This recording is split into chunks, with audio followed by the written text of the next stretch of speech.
ধরুন আপনি একজন ফ্রন্ট এন্ড ডেভেলপার। আপনি ক্লায়েন্টের জন্য একটা সুন্দর পোর্টফোলিও ওয়েবসাইট বানালেন, ইউআই ক্লিন রাখলেন, অ্যানিমেশনও স্মুথ রাখলেন, রেসপন্সিভনেস আপনার পারফেক্ট আছে, product card, gallery, testimonial, blog section সব কিছু দেখতে একদম প্রিমিয়াম মনে হচ্ছে। ক্লায়েন্ট দেখে খুবই খুশি। তারপর ক্লায়েন্ট আপনাকে বলল, ভাই এই প্রোডাক্টগুলো আমি নিজে অ্যাড করতে চাই, ইমেজ চেঞ্জ করতে চাই, প্রাইস আপডেট করতে চাই, নিউ ক্যাটাগরি দিতে চাই, আর ব্লগ পোস্টগুলোও আমি ড্যাশবোর্ড থেকে লিখতে চাই। এই জায়গা থেকেই ফ্রন্ট এন্ড ডেভেলপারের আসল ট্র্যাজেডি শুরু হয়। কারণ এতক্ষণ পর্যন্ত আপনার কাজ ছিল ইউআই বানানো, কম্পোনেন্ট বানানো, স্টেট ম্যানেজ করা, এপিআই থেকে ডেটা দেখানো।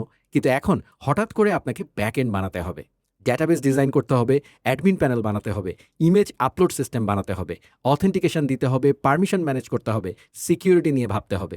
এখন প্রশ্ন হচ্ছে, একটা সিম্পল কন্টেন্ট আপডেটের জন্য কি আমাদের প্রতিবার ফুল কাস্টম ব্যাকএন্ড বানানো উচিত? ধরেন ক্লায়েন্ট শুধু product name, price, image, description update করবে। এর জন্য যদি আমরা স্ক্র্যাচ থেকে নোড.জেএস বা পাইথন ব্যাকএন্ড লিখি, রাউট বানাই, কন্ট্রোলার বানাই, ডেটাবেসে স্কিমা বানাই, ফাইল আপলোড সেট আপ করি, অ্যাডমিন প্যানেল বানাই, তাহলে প্রজেক্টের সাইজ হঠাৎ করে অনেক বড় হয়ে যায়। অনেক ক্ষেত্রে ক্লায়েন্টের সেই বাজেটটুকুও থাকে না। আর প্রবলেমের এখানেই শেষ নয়। ব্যাকএন্ড বানানো মানে শুধু এপিআই রেসপন্স দেওয়া নয়। ব্যাকএন্ড বানানো মানে ডেটা বাউন্ডারি ঠিক করা, কে ডেটা ক্রিয়েট করতে পারবে সেটা ঠিক করা, ইমেজ কোথায় থাকবে সেটা ঠিক করা, ডেটাবেস কিভাবে ব্যাকআপ হবে সেটা ঠিক করা, আর পাবলিক এপিআই কোন ডেটা এক্সপোজ করবে সেটাও ঠিক করা। ফ্রন্ট এন্ড ডেভেলপার হিসাবে এই সব কিছু শেখা অবশ্যই ভ্যালুয়েবল, কিন্তু প্রতিটা ক্লায়েন্ট প্রজেক্টে কি সেম বয়লার প্লেট আবার নতুন করে লেখা কোনো স্মার্ট ডিসিশন হবে? এই জায়গাতেই চলে আসে হেডলেস সিএমএস। হেডলেস সিএমএস কথাটা প্রথমে একটু স্ট্রেঞ্জ লাগতে পারে। সিম্পল করে বললে, এখানে হেড মানে ফ্রন্ট এন্ড, আর সিএমএস মানে content management system. Headless CMS মানে হচ্ছে কন্টেন্ট ম্যানেজ করার ব্যাক এন্ড থাকবে, অ্যাডমিন প্যানেল থাকবে, ডেটাবেস থাকবে, এপিআই থাকবে, কিন্তু ফ্রন্ট এন্ড আপনি নিজের মতো বানাবেন। মানে আপনার React, Next JS, Vue, Astro, mobile app যেটা খুশি সেটা ফ্রন্ট এন্ড হতে পারে। কন্টেন্ট আসবে এপিআই দিয়ে। আর আজকে আমরা যে টুলটা দেখব সেটা হচ্ছে স্ট্র্যাপি। স্ট্র্যাপি হচ্ছে এমন একটা ওপেন সোর্স হেডলেস সিএমএস যেখানে আপনি ভিজুয়াল ড্যাশবোর্ড থেকে কন্টেন্ট স্ট্রাকচার বানাতে পারবেন, যেমন product category, wish list, blog post, author, যেটা আপনার প্রজেক্টে দরকার। তারপর স্ট্র্যাপি আপনার জন্য এপিআই এক্সপোজ করে দিবে। আপনি ফ্রন্ট এন্ড থেকে সেই এপিআই জাস্ট কনজিউম করবেন। এখানে ম্যাজিকটা হচ্ছে আপনি কাস্টম ব্যাকএন্ড কোড না লিখেও ডায়নামিক অ্যাপ্লিকেশন বানাতে পারবেন। কিন্তু একটা কথা ক্লিয়ার করে রাখি, স্ট্র্যাপি মানে কোনো শর্টকাট নয়। স্ট্র্যাপি মানে ব্যাকএন্ড ইঞ্জিনিয়ারিং বাদ দেওয়া নয়। স্ট্র্যাপি মানে হচ্ছে কমন ব্যাকএন্ড কন্টেন্ট প্রবলেমগুলোকে একটা স্ট্রাকচার্ড সিস্টেমের মধ্যে সলভ করা। আজকের ভিডিওতে আমরা শুধু ড্যাশবোর্ড ঘুরে দেখব না, আমরা বুঝব কেন ফ্রন্ট এন্ড আর ব্যাক এন্ড আলাদা করা দরকার, স্ট্র্যাপি ইন্টারনালি কিভাবে কাজ করে, স্ট্র্যাপি ক্লাউড আর সেলফ হোস্টেডের মধ্যে ডিসিশন কিভাবে নিতে হয়।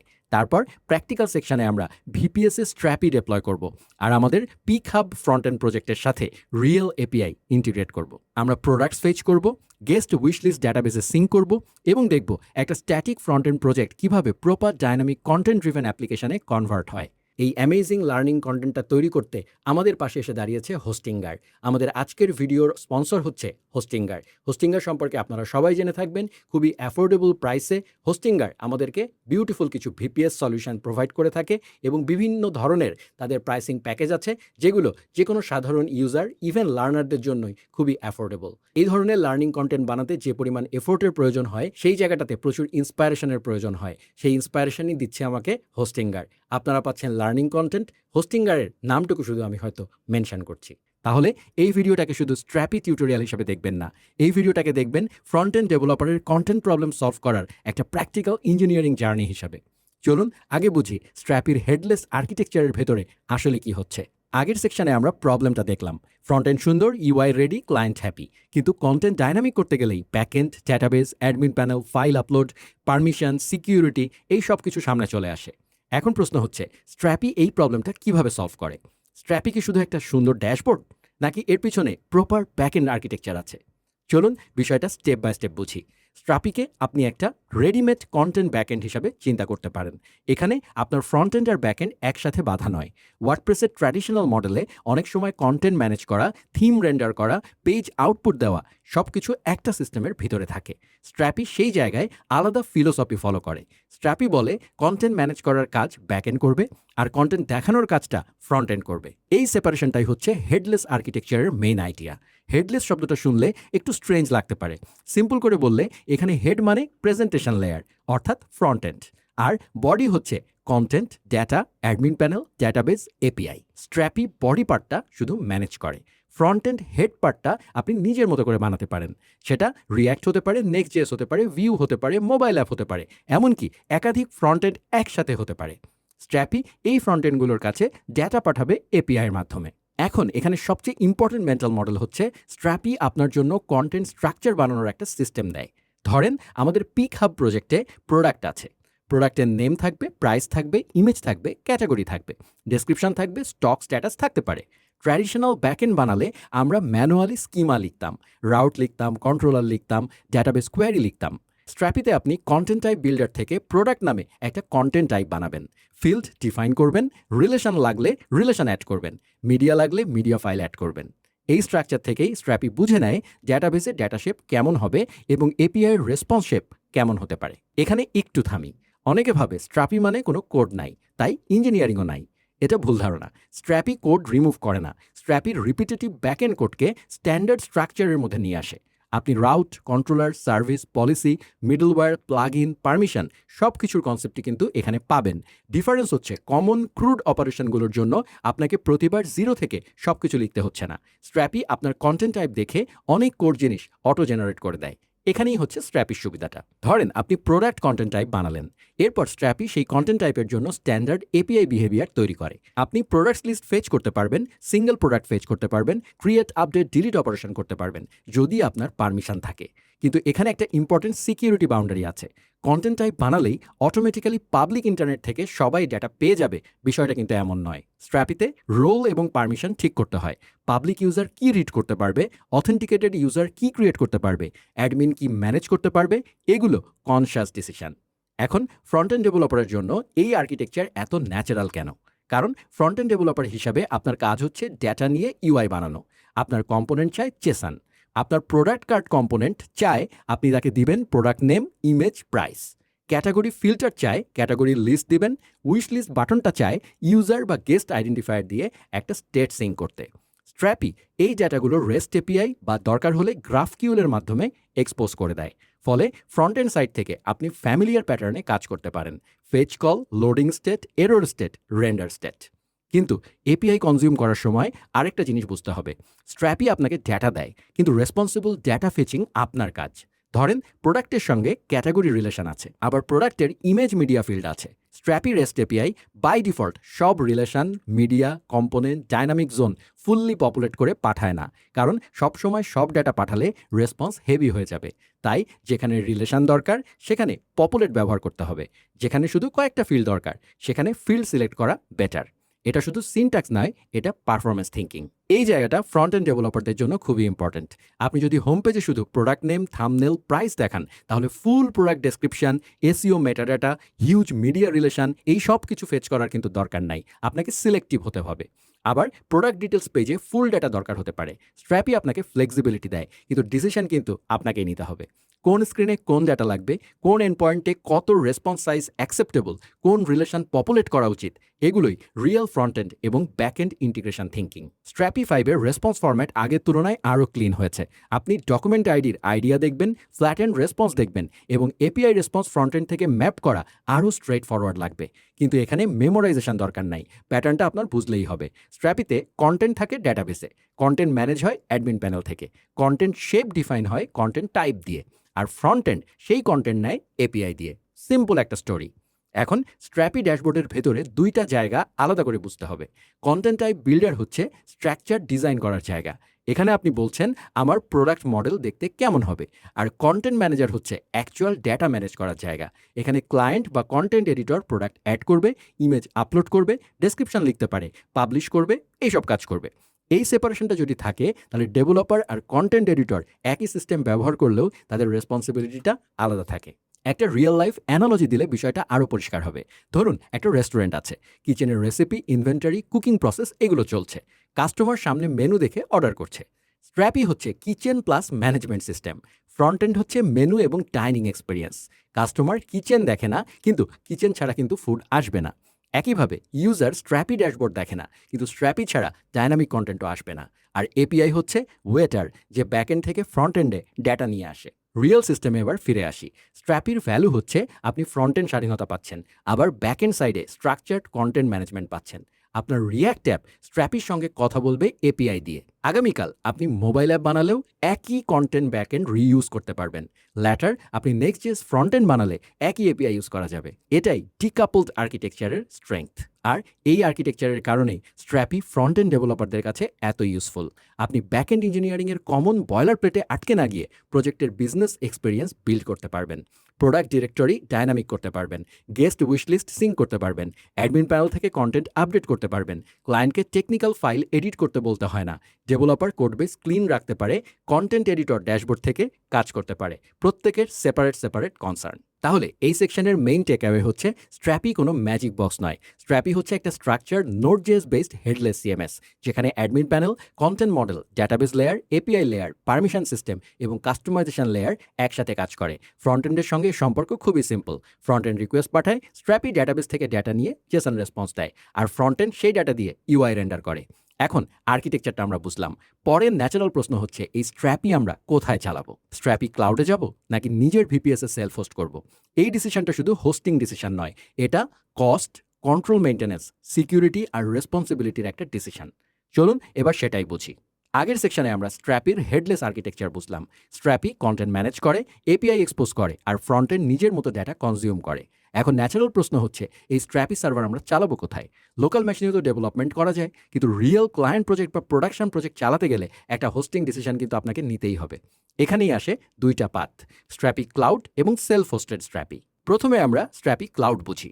স্ট্র্যাপি ক্লাউড হচ্ছে স্ট্র্যাপি প্রজেক্ট ডেপ্লয় এবং ম্যানেজ করার অফিসিয়াল হোস্টিং প্ল্যাটফর্ম।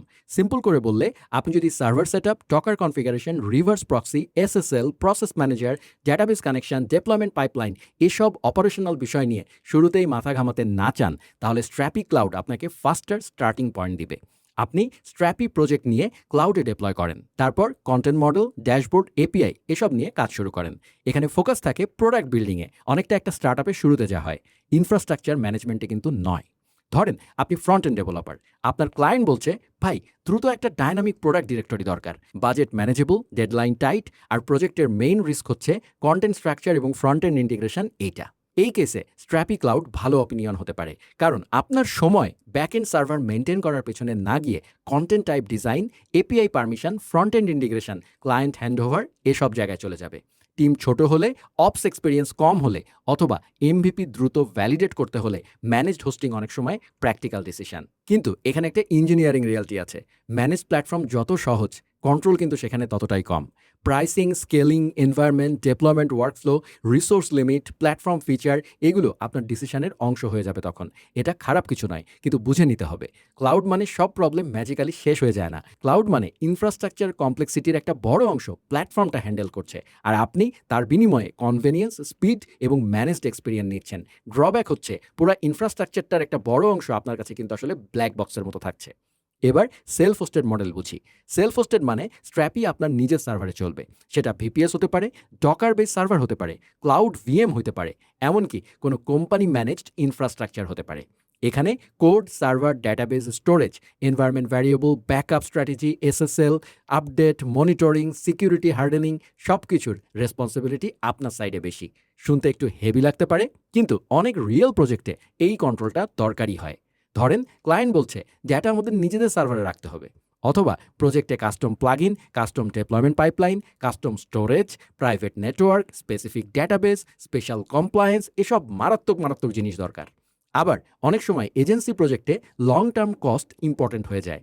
ছোট শুরু হলেও পরে content, traffic, media upload, team size, API uses এগুলোও কিন্তু বাড়তে থাকে। তখন নিজের ভিপিএস বা ম্যানেজড ভিএমে স্ট্র্যাপি চালানো তখন কস্ট কন্ট্রোলের দিক থেকে সেন্সিবল একটা ডিসিশন হতে পারে। বিশেষ করে আপনি যদি সার্ভার ম্যানেজমেন্ট সম্পর্কে কমফোর্টেবল হন অথবা আপনার টিমে ডেভঅপস নলেজ থাকে। তবে সেলফ হোস্টেডের সবচেয়ে বড় ট্র্যাপ হচ্ছে মানুষ শুধু হোস্টিং বিল দেখে ডিসিশন নেয়, বলে ভিপিএস তো চিপ, তাহলে সেলফ হোস্টেড বেস্ট। কিন্তু হোস্টিং বিলই কিন্তু টোটাল কস্ট নয়। সার্ভার আপডেট কে করবে, ডেটাবেস ব্যাকআপ কে নেবে, এসএসএল এক্সপায়ার হলে কে দেখবে, স্ট্র্যাপি আপডেটের আগে স্ট্রেচিং এনভায়রনমেন্টে টেস্ট হবে কিনা, সার্ভার ডাউন হলে ক্লায়েন্ট কাকে কল করবে, মিডিয়া ফাইল কোথায় স্টোর হবে, অ্যাডমিন প্যানেল পাবলিক ইন্টারনেটে থাকলে প্রোটেকশন কি হবে, এগুলোও কিন্তু একটা কস্ট। শুধু ইনভয়েসে এটা দেখা যায় না। এখানে বিগিনারদের জন্য ডিসিশনটা একটু সিম্পল করে বলি। আপনি যদি দ্রুত স্টার্ট করতে চান, সার্ভার মেইনটেন্যান্স অ্যাভয়েড করতে চান, আর প্রজেক্টের মেইন গোল হয় স্ট্র্যাপি শেখা, এমভিপি বানানো বা ক্লায়েন্টকে ফাস্টার ডেলিভারি দেওয়া, তাহলে স্ট্র্যাপি ক্লাউড স্ট্রং অপশন। আপনি যদি data control, custom deployment, cost control, server level flexibility এবং লং টার্মের একটা ওনারশিপ চান, তাহলে সেলফ হোস্টেড মডেল লজিক্যাল একটা অপশন। কোনোটা ইউনিভার্সাল বেস্ট নয়। বেস্ট অপশন ডিপেন্ড করে project, team, budget, deadline, security requirement আর মেইনটেন্যান্স ক্যাপাসিটির উপর। এই জায়গায় একটা অ্যানালজি ইউজফুল হতে পারে। স্ট্র্যাপি ক্লাউড হচ্ছে সার্ভিসড অ্যাপার্টমেন্টের মতো। আপনি গিয়ে থাকলেন, ইলেকট্রিসিটি, সিকিউরিটি, মেইনটেন্যান্স অনেক কিছু ম্যানেজড হয়ে যাবে। সেলফ হোস্টেড হচ্ছে নিজের বাড়ি বানানো বা ভাড়া নেওয়া জায়গা নিজের মতো সেট আপ করা। এখানে ফ্রিডম বেশি, কিন্তু রেসপন্সিবিলিটিও বেশি। সফটওয়্যার প্রজেক্টেও সেম আইডিয়া। কনভেনিয়েন্স আর কন্ট্রোল দুইটার মধ্যে ব্যালেন্স আপনাকেই করতে হবে, এটা কেউ করে দিবে না। আমাদের এই ভিডিওতে আমরা সেলফ হোস্টেড পাথ দেখাবো, কারণ আমরা চাই আপনি স্ট্র্যাপি শুধু ড্যাশবোর্ড হিসাবে নয়, প্রোডাকশন সিস্টেম হিসাবে বুঝেন। লোকাল মেশিনে ইনস্টল করব, তারপর হোস্টিঙ্গার ভিপিএসে ডেপ্লয় করব, ড্যাশবোর্ড ঘুরে দেখব, পারমিশন সেট আপ করব, তারপর পিক হাব প্রজেক্ট ফ্রন্টএন্ড থেকে রিয়েল এপিআই কনজিউম করব। এতে আপনি শুধু স্ট্র্যাপি ব্যবহার করবেন না, বুঝবেন ফ্রন্টএন্ড প্রজেক্টের জন্য একটা কন্টেন্ট ব্যাকএন্ড কীভাবে লাইভ সার্ভারে দাঁড়ায়। তাহলে এখন ডিসিশন ক্লিয়ার। ক্লাউড ব্যবহার করলে আপনি স্পিড এবং ম্যানেজড এক্সপিরিয়েন্স পাচ্ছেন, সেলফ হোস্টেড ব্যবহার করলে আপনি কন্ট্রোল এবং ওনারশিপ পাচ্ছেন। এই দুইটা ট্রেড অফ বুঝে গেলে পরের প্র্যাকটিক্যাল সেকশন আরও মিনিংফুল হবে, কারণ এখন আমরা জানি ভিপিএস ডেপ্লয়মেন্ট শুধু একটা কমান্ড রান করার কাজ নয়, এটা একটা ইঞ্জিনিয়ারিং ডিসিশন, যেখানে front end, back end, database, security, deployment এবং ক্লায়েন্ট ডেলিভারি একসাথে কানেক্টেড। চলুন এবার থিওরি থেকে অ্যাকশানে যাই। এখন আমরা স্ট্র্যাপিকে লোকাল মেশিন থেকে লাইভ ভিপিএস পর্যন্ত নিয়ে যাব, তারপর পিক হাব ফ্রন্টএন্ডের সাথে এপিআই ইন্টিগ্রেশন করে দেখব স্ট্যাটিক ইউআই কীভাবে রিয়েল ডাইনামিক অ্যাপ্লিকেশনে পরিণত হয়। Strapi.io এটি হচ্ছে স্ট্র্যাপির অফিসিয়াল ওয়েবসাইট। এখানেই মূলত তাদের সমস্ত ডকুমেন্টেশন পাওয়া যাবে। স্ক্রিনে দেখতে পাচ্ছেন তারা এটিকে ডিফাইন করছে the open source headless CMS for the AI powered websites and apps হিসাবে। আর ঠিক নিচে আমাদের জন্য একটা কমান্ড দেওয়া আছে, npx create strapi app @latest। এই কমান্ডটা কপি করে আমরা আমাদের লোকাল এনভায়রনমেন্টে রান করতে পারবো। কমান্ডের পাশে থাকা কপি বাটনে ক্লিক করে কপি করে নিলাম। এবার সরাসরি চলে যাচ্ছি ভিএস কোডে। এখানে এসে আমাদের টার্মিনালটা ওপেন করছি এবং কপি করা কমান্ডটা পেস্ট করে এন্টার দিলাম। কমান্ডটা রান হতেই প্রথমে আমাদেরকে জিজ্ঞাসা করছে what is the name of your project. আমরা যেহেতু কারেন্ট ডিরেক্টরি বা এই ফোল্ডারেই প্রজেক্টটা তৈরি করতে চাচ্ছি, তাই এখানে একটা ডট দিয়ে এন্টার প্রেস করছি। এর পরের স্টেপে জানতে চাওয়া হচ্ছে আমরা লগ ইন বা সাইন আপ করবো কিনা। এখানে যদি আমরা প্রসিডিউর ফলো করি তবে এটি সরাসরি স্ট্র্যাপির ক্লাউড প্ল্যানের সাথে যুক্ত হয়ে যাবে। আমরা যেহেতু সেলফ হোস্টেড বা কাস্টম সেটআপের দিকে যাচ্ছি, তাই আপাতত এটার প্রয়োজন নাই। অ্যারো কি প্রেস করে আমরা এখান থেকে স্কিপ সিলেক্ট করে এন্টার দিচ্ছি। এরপর স্ক্রিনে প্রম্পট এসেছে, do you want to use the default database. স্ট্র্যাপির ডিফল্ট ডাটাবেস হচ্ছে SQLite। যেহেতু আমরা প্রজেক্টটি দ্রুত সেট করতে চাচ্ছি, তাই ডাটাবেস কনফিগারেশনের বাড়তি ঝামেলা এড়াতে এখানে সরাসরি ইয়েস সিলেক্ট করে দিচ্ছি। পরের অপশনে বলা হচ্ছে start with an example structure and data. প্রজেক্টের কাজের সুবিধার্থে আমাদের কিছু ডামি বা স্যাম্পল ডেটা প্রয়োজন, তাই এখানেও আমরা ইয়েস সিলেক্ট করে দিব। এরপরে জিজ্ঞাসা করছে স্টার্ট উইথ টাইপস্ক্রিপ্ট কিনা। এই প্রজেক্টের জন্য আমরা টাইপস্ক্রিপ্ট ব্যবহার করছি না, তাই কিবোর্ড থেকে নো সিলেক্ট করে এন্টার প্রেস করলাম। পরের প্রম্পটটি হচ্ছে ইনস্টল ডিপেন্ডেন্সিস উইথ npm, এটা করব কিনা। প্রজেক্ট রান করার জন্য ডিপেন্ডেন্সিগুলো ইনস্টল মাস্ট করতে হবে, তাই এখানে আমরা ইয়েস দিয়ে দিচ্ছি। সবশেষে জানতে চাচ্ছে ইনিশিয়ালাইজ আ গিট রিপোজিটরি, এটা করব কিনা। প্রজেক্টের ভার্সন কন্ট্রোলিংয়ের জন্য গিট রিপোজিটরি অত্যন্ত গুরুত্বপূর্ণ, তাই এখানেও আমরা ইয়েস সিলেক্ট করলাম। ব্যাস, এবার স্ক্রিনের ডান পাশে খেয়াল করলে দেখতে পাবেন আমাদের প্রজেক্ট স্ট্রাকচার তৈরি হয়ে গেছে এবং ব্যাকগ্রাউন্ডে ডিপেন্ডেন্সিগুলো ইনস্টল হচ্ছে। চমৎকার, আমাদের সমস্ত প্যাকেজ সফলভাবে ইনস্টল হয়ে গেল। স্ক্রিনে এখন কিছু দরকারি কমান্ড দেখা যাচ্ছে, চলুন সংক্ষেপে এগুলো একটু বুঝে নেওয়া যাক। প্রথমে আছে npm run develop। প্রজেক্টটিকে ওয়াচ মোডে বা লোকাল ডেভেলপমেন্ট এনভায়রনমেন্টে রান করার জন্য আমরা এই কমান্ডটা ব্যবহার করব। আর যদি ওয়াচ মোড ছাড়া নর্মালি সার্ভার রান করতে চান তবে ব্যবহার করতে হবে npm run start অথবা সরাসরি npm start। প্রোডাকশনের জন্য অ্যাডমিন প্যানেল বিল্ড করতে চাইলে কমান্ড হবে npm run build। আর আপনার প্রজেক্টটি যদি সরাসরি স্ট্র্যাপির নিজস্ব ক্লাউডে ডেপ্লয় করতে চান তবে ব্যবহার করতে হবে npm run deploy কমান্ড। সবশেষে স্যাম্পল ডেটা দিয়ে ডেটাবেস সিড করার জন্য রয়েছে npm run seed-example এই কমান্ডটা। তো চলুন প্রজেক্টটিকে ঠিকঠাক কাজ করছে কিনা তা যাচাই করার জন্য আমরা ডেভেলপমেন্ট মোডে রান করি। টার্মিনালে টাইপ করছি npm run develop। দেখতে পাচ্ছেন আমাদের সার্ভারটি ওয়াচ মোডে স্টার্ট হয়ে গেছে এবং স্ক্রিনে একটা লোকাল ইউআরএল শো করছে 1337 পোর্টে। আমাদের ব্রাউজারে প্রজেক্টটি সাকসেসফুলি ওপেন হয়েছে এবং এখান থেকে লগ ইন বা রেজিস্ট্রেশন করেই আমরা সরাসরি স্ট্র্যাপির মেইন ড্যাশবোর্ডে অ্যাক্সেস পেয়ে যাব। এবার চলুন রেজিস্ট্রেশন প্রসেসটা কমপ্লিট করে ফেলা যাক। ফার্স্ট নেম ফিল্ডে দিচ্ছি রাফি এবং লাস্ট নেম ফিল্ডে দিচ্ছি উদ্দারাজ। এরপর ইমেল অ্যাড্রেস, পাসওয়ার্ড এবং কনফার্ম পাসওয়ার্ড ফিল্ডগুলো পূরণ করে দিচ্ছি।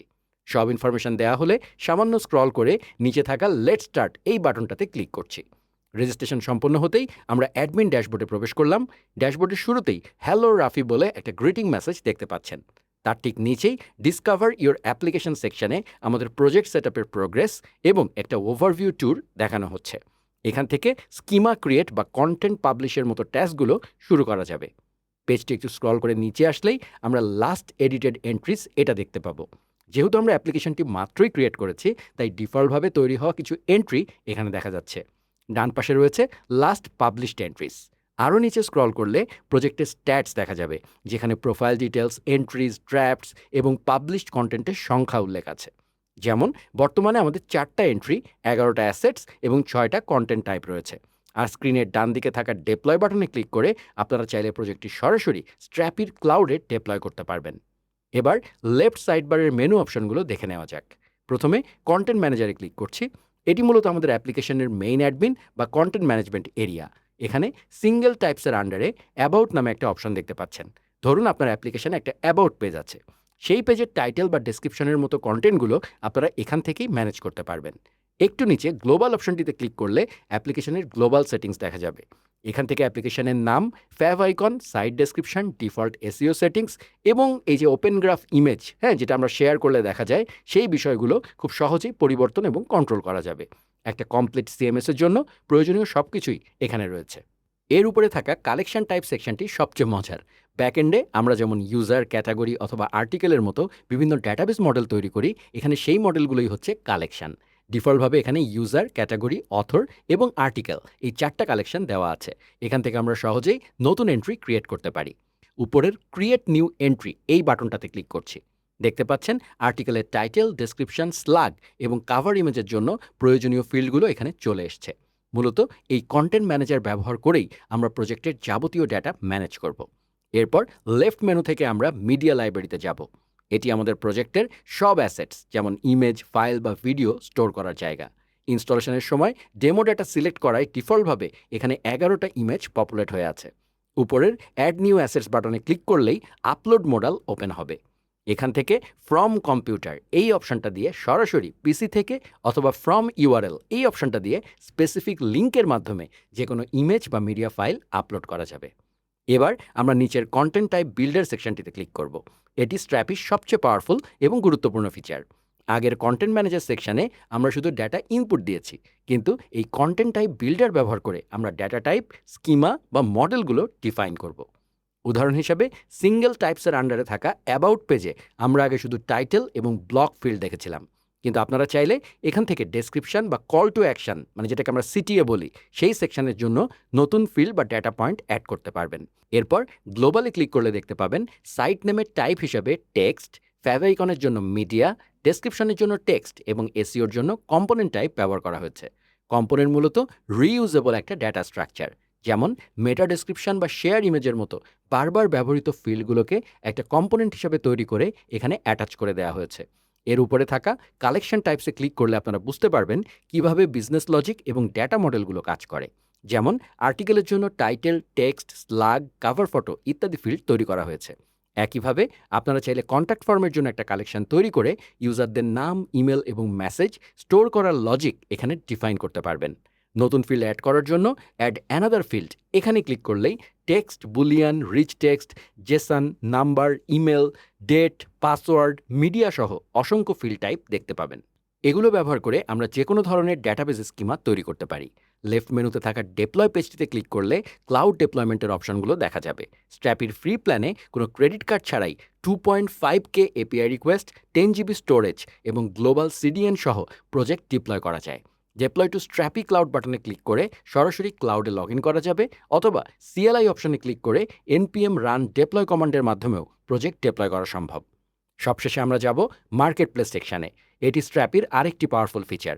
অন্যান্য জনপ্রিয় সিএমএস এর মতো এখানে থার্ড পার্টি প্লাগইন বা স্ক্রিপ্ট ইনস্টল করার অপশন রয়েছে। এখানে node mailer, AWS S3, GraphQL, CK Editor 5 এবং সেন্ট্রির মতো প্রচুর দরকারি প্লাগইন দেওয়া আছে। আমি যদি এখন নোড মেইলারের উপরে ক্লিক করি তাহলে ডিটেলস পেজটি ওপেন হবে এবং সেখান থেকে এটি ইনস্টল করার পুরো গাইডলাইন বা কমান্ড আমরা পেয়ে যাব। একটু স্ক্রল করে নিচে আসলেই ইনস্টল নাও নামের একটা সেকশন দেখতে পাবেন। এখানে npm এবং yarn ব্যবহার করে প্লাগইনটি যুক্ত করার কমান্ড দেওয়া আছে। আমরা npm install strapi provider email node mailer এই কমান্ডটা ব্যবহার করব। চলুন সরাসরি কপি বাটনে ক্লিক করে কমান্ডটা কপি করে নেই।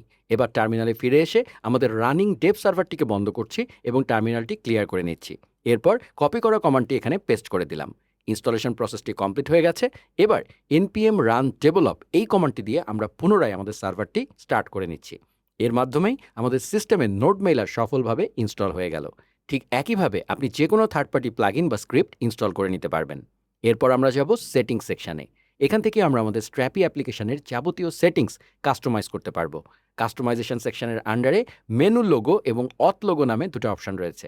স্ক্রিনের একদম লেফট সাইডের টপ কর্নারে তাকালে যে স্ট্র্যাপির আইকনটি দেখতে পাচ্ছেন সেটি মূলত মেনু লোগো, আর অথ লোগোটি মূলত অথেন্টিকেশন পেজে যেটা প্রদর্শিত হয় সেটা। চলুন আমাদের লোগো দুটি পরিবর্তন করে দেই। প্রথমে মেনু লোগোর নিচে থাকা প্লাস আইকনে ক্লিক করে আমাদের নিজস্ব লোগোটি সিলেক্ট করে আপলোড লোগো বাটনে ক্লিক করলাম। একইভাবে অথ লোগো পরিবর্তন করার জন্য এই প্লাস আইকনে ক্লিক করে লোগোটা সিলেক্ট করলাম, দেন আপলোড লোগো বাটনে ক্লিক করছি। আপলোড সম্পন্ন হলে স্ক্রিনের একদম টপ রাইট কর্নারে থাকা সেভ বাটনে ক্লিক করে চেঞ্জেসগুলো সেভ করে নিলাম। সেভ হওয়ার সাথে সাথেই লক্ষ্য করুন লেফট সাইডের টপ কর্নারে স্ট্র্যাপির ডিফল্ট লোগোটা রিপ্লেস হয়ে আমাদের কাস্টম লোগোটা চমৎকারভাবে সেট হয়ে গেছে। এবার আমি এপিআই টোকেন্সে ক্লিক করছি। এপিআই কনজিউম করার জন্য জেনারেট করা সকল টোকেনের লিস্ট আপনি এখানে দেখতে পাবেন। এখান থেকে আপনি অ্যাপ্লিকেশনের ফুল অ্যাক্সেস বা রিড অনলি অ্যাক্সেস কন্ট্রোল করতে পারবেন। নতুন টোকেন তৈরি করার জন্য উপরের ক্রিয়েট নিউ এপিআই টোকেন বাটনে ক্লিক করছি। এখানে নেম, ডেসক্রিপশন, টোকেন ডিউরেশন এবং টোকেন টাইপ ইনপুট দেওয়ার অপশন আছে। সেই সাথে অ্যাবাউট, আর্টিকেল, অথর, ক্যাটাগরি থেকে শুরু করে গ্লোবাল পর্যন্ত প্রতিটি মডেলের পারমিশন আপনি এখান থেকে সেট করে দিতে পারবেন। এরপর আমি কন্টেন্ট হিস্ট্রিতে ক্লিক করছি। এটি মূলত কন্টেন্টের হিস্ট্রি ট্র্যাক করার জন্য ব্যবহৃত হয়, তবে এটি স্ট্র্যাপির পেইড প্ল্যানের অংশ, তাই প্ল্যান আপগ্রেড না করা পর্যন্ত এটি আমরা ব্যবহার করতে পারছি না। একইভাবে এর নিচে থাকা রিলিজেস অপশনটিও পেইড প্ল্যানের অন্তর্ভুক্ত হওয়ায় বেসিক লেভেলে আমাদের এগুলোর কোনো প্রয়োজন নাই। এবার আমরা লেফট মেনু থেকে ইন্টারন্যাশনালাইজেশনে ক্লিক করব। ইন্টারন্যাশনালাইজেশন মূলত মাল্টি ল্যাঙ্গুয়েজ সাপোর্ট সিস্টেম, যার মাধ্যমে একটা অ্যাপ্লিকেশনে বাংলা, ইংরেজি, হিন্দি, আরবি বা উর্দুর মতো একাধিক ভাষা যুক্ত করা যায়। স্ট্র্যাপিতে এটি কনফিগার করা খুবই সহজ। স্ক্রিনে দেখতে পাচ্ছেন ডিফল্টভাবে এখানে ইংরেজির জন্য একটা লোকাল সেট করা আছে। নতুন ভাষা যুক্ত করতে আমরা উপরের অ্যাড নিউ লোকাল বাটনে ক্লিক করছি। ক্লিক করতেই কনফিগারেশনের মডেলটি ওপেন হয়ে গেল। এখানে লোকেলস ড্রপডাউন থেকে আপনারা যে কোনো নির্দিষ্ট দেশ বা ভাষা সিলেক্ট করতে পারবেন এবং লোকাল ডিসপ্লে নেমে সেই ভাষার ডিসপ্লে নেমটি সেট করে দিতে পারবেন। এরপর অ্যাডভান্স সেটিংস ট্যাবে গেলে আরও কিছু কনফিগারেশন পেয়ে যাবেন, যেমন এখানে সেট ডিফল্ট লোকাল এই অপশনটি রয়েছে, যা ট্রু বা ফলস করে কোনো নির্দিষ্ট ভাষাকে ডিফল্ট হিসাবে সেট করা যায়। ডিফল্টভাবে এটি ফলস অবস্থায় আছে। এরপর আমরা ক্লিক করছি মিডিয়া লাইব্রেরি সেটিংসে। এটি অ্যাসেটস ম্যানেজমেন্টের জন্য অত্যন্ত গুরুত্বপূর্ণ। এখানে প্রথম অপশনটি হলো রেসপন্সিভ ফ্রেন্ডলি আপলোড। এটি এনাবল থাকলে কোনো ইমেজ আপলোড করার সাথে সাথেই স্ট্র্যাপি স্বয়ংক্রিয়ভাবে ইমেজের মিডিয়াম, স্মল এবং লার্জ সাইজ জেনারেট করে নেয়। এরপরে রয়েছে সাইজ অপটিমাইজেশন। ধরুন আপনারা 10 মেগাবাইটের একটা ইমেজ আপলোড করলেন। সার্ভার স্টোরেজ বাঁচাতে এই অপশনটি স্বয়ংক্রিয়ভাবে ইমেজের সাইজ রিডিউস করে ডেটাবেসে সেভ করবে। এটি বর্তমানে ট্রু করা আছে। সবশেষে রয়েছে অটো ওরিয়েন্টেশন, যা ভার্টিক্যাল রোটেশন কন্ট্রোল করে। বর্তমানে এটা ফলস করা আছে এবং আমরা এভাবেই রেখে দিচ্ছি। এবার প্লাগইনসে ক্লিক করছি, যেখান থেকে প্রজেক্টের সব ইনস্টল প্লাগইনের লিস্ট দেখা যাবে। এর ঠিক নিচেই ট্রান্সফার টোকেনসে ক্লিক করলে ট্রান্সফার টোকেন জেনারেট করার অপশন পাবেন। এখানে থাকা অ্যাড বাটনে ক্লিক করে ডেটা ট্রান্সফারের জন্য প্রয়োজনীয় টোকেন জেনারেট করা সম্ভব। এরপর আসছি স্ট্র্যাপির অন্যতম ইন্টারেস্টিং ফিচার ওয়েব হুকসে। এখানে ক্লিক করে আপনারা ওয়েব হুক ক্রিয়েট করে এর নাম এবং এন্ড পয়েন্ট ইউআরএল স্পেসিফাই করতে পারবেন। এটি মূলত ইভেন্ট ড্রিভেন আর্কিটেকচারের জন্য কাজ করে। ধরুন আপনাদের অ্যাপ্লিকেশনে নতুন কোনো মিডিয়া ফাইল আপলোড বা পাবলিশ হলো, তখন এই ওয়েব হুক ট্রিগার করে নির্দিষ্ট ইউআরএলের ডেটা পাঠিয়ে সার্ভারকে জানিয়ে দেবে যে ইভেন্টটা সম্পন্ন হয়েছে। অর্থাৎ ডেটাবেসে কোনো ডেটা ক্রিয়েট, আপডেট, ডিলিট বা পাবলিশ হলে ওয়েব হুকের মাধ্যমে খুব সহজেই এক্সটার্নাল সিস্টেমকে নোটিফাই করা যায়। সবশেষে আমরা ক্লিক করছি অ্যাডমিনিস্ট্রেশন প্যানেলের রোলসে। এখানে ডিফল্টভাবে অথর, এডিটর এবং সুপার অ্যাডমিন রোলগুলো দেওয়া আছে। নতুন রোল যুক্ত করতে আমরা অ্যাড নিউ রোল বাটনে ক্লিক করছি। এখান থেকে নতুন একটা রোল ক্রিয়েট করে সেই রোলের আন্ডারে কালেকশন টাইপসের ক্রিয়েট বা আপডেট পারমিশন, সিঙ্গেল টাইপসের পারমিশন এবং প্লাগইনস এবং সেটিংসের অ্যাক্সেস খুব নিখুঁতভাবে ডিফাইন করে দেওয়া যাবে। এরপর আমরা যদি ইউজার্স অপশনে যাই, এখান থেকে আমরা আমাদের স্ট্র্যাপি ড্যাশবোর্ডে নতুন ইউজার ইনভাইট করতে পারবো। স্ক্রিনে দেখতে পাচ্ছেন বর্তমানে এখানে একজন সুপার অ্যাডমিন রয়েছেন। আপনারা চাইলে এখান থেকে স্পেসিফিক অ্যাক্সেস ডিফাইন করে নতুন মেম্বার বা অ্যাডমিন ইনভাইট করে নিয়ে আসতে পারেন। তারপর আমরা অ্যাডমিন টোকেন সেকশনে আসছি। এখানে list of generated tokens to programmatically access the admin feature এই অপশনটা দেখা যাচ্ছে। অর্থাৎ অ্যাডমিন ফিচারগুলো প্রোগ্রামেটিক্যালি অ্যাক্সেস করার জন্য টোকেন জেনারেট করার অপশন হচ্ছে এটা। খুব সহজেই আপনারা এখান থেকে প্রয়োজনীয় টোকেন ক্রিয়েট করে নিতে পারবেন। এর নিচেই রয়েছে অডিট লগস, যা মূলত প্রো প্ল্যানের অংশ, তাই আপাতত এটি আমাদের লাগছে না। অডিট লগস ব্যবহার করে মূলত অ্যাপ্লিকেশনের সব চেঞ্জেস ট্র্যাক করা, ইজিলি রিভিউ করা এবং মেইনটেনেন্স বা সিকিউরিটি কমপ্লায়েন্সের কাজগুলো করা যায়। একটু নিচে স্ক্রল করলে আমরা কনফিগারেশন বা ইমেল প্লাগইন কনফিগারেশন সেকশনটি দেখতে পাবো। অ্যাপ্লিকেশন থেকে ইমেল পাঠানোর ক্ষেত্রে সেন্ডার নেম বা ডিফল্ট প্রোভাইডার কী হবে তা মূলত এখানেই সেট আপ করতে হয়। এটি আরও কাস্টমাইজ করার জন্য আমাদের ./config/plugin.js ফাইলটি আপডেট করতে হবে। কিভাবে আপডেট করবেন তার জন্য এখানে চেক আউট দিস লিঙ্ক লেখা একটা ডকুমেন্টেশন দেওয়া আছে। এই লিঙ্কে ক্লিক করলেই সরাসরি ডকুমেন্টেশন পেজটি ওপেন হয়ে যাবে। এখানে খুব সুন্দরভাবে ইমেল প্রোভাইডার সেটআপের গাইডলাইন দেওয়া আছে। উদাহরণস্বরূপ এখানে Strapi provider email node mailer প্যাকেজটি ইনস্টল করে কনফিগার করার প্রসেস স্টেপ বাই স্টেপ দেখানো হয়েছে। এরপর আমরা যদি রুলস সেকশনে যাই, এখান থেকে পেজ লেভেলের বিভিন্ন রুলস বা পারমিশন অ্যাড করা যায়। যেমন পাবলিক বা অথেন্টিকেটেড রোলের ক্ষেত্রে কোনো ইউজার ঠিক কী অ্যাক্সেস পাবে তা আপনারা এখান থেকে খুব সহজেই ম্যানেজ করতে পারবেন। তারপর প্রোভাইডার সেকশনে ক্লিক করছি। এটি মূলত আমাদের লগ ইন বা অথেন্টিকেশন প্রোভাইডারগুলোর একটা লিস্ট। বর্তমানে এখানে ইমেল এনাবল করা আছে। আপনারা চাইলে গুগলের মতো আরও প্রোভাইডার যুক্ত করতে পারেন। বর্তমানে গুগল ডিসেবল অবস্থায় আছে। ডান পাশে থাকা পেন আইকনে ক্লিক করলেই গুগল অথেন্টিকেশন প্রোভাইডারের মডেলটি ওপেন হবে। এর এনাবল অপশনটি ট্রু করে দিলে এটি আবার চালু হয়ে যাবে। এরপর আপনাদের গুগলের ক্লায়েন্ট আইডি এবং ক্লায়েন্ট সিক্রেট বসাতে হবে। তারপর the redirect URL to your front end app এই ফিল্ডে আপনাদের ফ্রন্ট এন্ড অ্যাপের রিডিরেক্ট ইউআরএলটি দিয়ে দিবেন। আর নিচে থাকা the redirect URL to add in your Google application client configuration এই লিঙ্কটি হলো সেই কলব্যাক ইউআরএল যা আপনাদের গুগল অথ কনফিগারেশনের সময় প্রোভাইড করতে হবে। এভাবেই যে কোনো অথেন্টিকেশন সিস্টেম এখানে ইন্টিগ্রেট করে নিতে পারবেন। এবার ইমেল টেমপ্লেট সেকশনটি লক্ষ্য করুন। অ্যাপ্লিকেশন থেকে যখন আমরা কোনো ইউজারকে ফরগেট পাসওয়ার্ড বা ইমেল অ্যাড্রেস কনফার্মেশন মেইল পাঠাই, তখন মূলত এই টেমপ্লেটগুলোই ব্যবহৃত হয়। আপনারা এখান থেকেই আপনাদের সব ইমেল টেমপ্লেট ডিজাইন এবং কন্ট্রোল করতে পারবেন। সবশেষে অ্যাডভান্স সেটিংসে আরও কিছু কনফিগারেশন দেওয়া আছে যা আপনারা একবার দেখলেই খুব সহজে বুঝতে পারবেন। এতক্ষণে আপনারা স্ট্র্যাপি ড্যাশবোর্ডের পুরো জার্নিটা দেখে ফেলেছেন। এবার চলুন স্ট্র্যাপির কন্টেন্ট টাইপ বিল্ডার ব্যবহার করে আমরা একটা কাস্টম মডেল বা ডেটাবেস স্কিমা তৈরি করি। প্রথমেই আমি লেফট মেনু থেকে কন্টেন্ট টাইপ বিল্ডারে ক্লিক করছি। এখানে কালেকশন টাইপস, সিঙ্গেল টাইপস এবং কম্পোনেন্টস নামের বেশ কয়েকটা সেকশন রয়েছে। সিঙ্গেল টাইপস মূলত স্পেসিফিক পেজ বা সিঙ্গেল ডেটা স্ট্রাকচার তৈরিতে ব্যবহৃত হয়। উদাহরণস্বরূপ আমরা একটা কন্ট্যাক্ট পেজ তৈরি করব। এর জন্য সিঙ্গেল টাইপসের পাশে থাকা প্লাস আইকনে ক্লিক করছি। এখানে একটা ডিসপ্লে নেম দিতে হবে।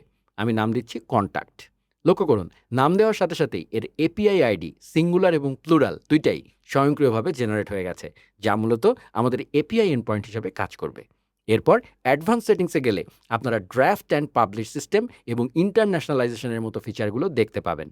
আপাতত আমরা এখানে কোনো পরিবর্তন না করে সরাসরি কন্টিনিউ বাটনে ক্লিক করছি। আমাদের কন্ট্যাক্ট পেজের বেস মডেলটি ক্রিয়েট হয়ে গেছে। এবার আমরা এই পেজের জন্য প্রয়োজনীয় ফিল্ড যেমন টাইটেল, ডেসক্রিপশন এবং ব্যানার ডিফাইন করব। প্রথমেই আমি অ্যাড নিউ ফিল্ড বাটনে ক্লিক করছি। টাইটেলের জন্য এখান থেকে টেক্সট টাইপটি সিলেক্ট করলাম, ফিল্ডের নেম দিচ্ছি টাইটেল এবং টাইপ হিসাবে শর্ট টেক্সট সিলেক্ট করে ফিনিশ বাটনে ক্লিক করছি। এরপর ডেসক্রিপশন ফিল্ডের জন্য অ্যাড অ্যানাদার ফিল্ড বাটনে ক্লিক করে রিচ টেক্সট ব্লক টাইপটি সিলেক্ট করছি, যেন আমরা চাইলে এখানে মার্কডাউন ফরম্যাটেও টেক্সট লিখতে পারি। এর নাম দিচ্ছি ডেসক্রিপশন এবং ফিনিশ বাটনে ক্লিক করলাম।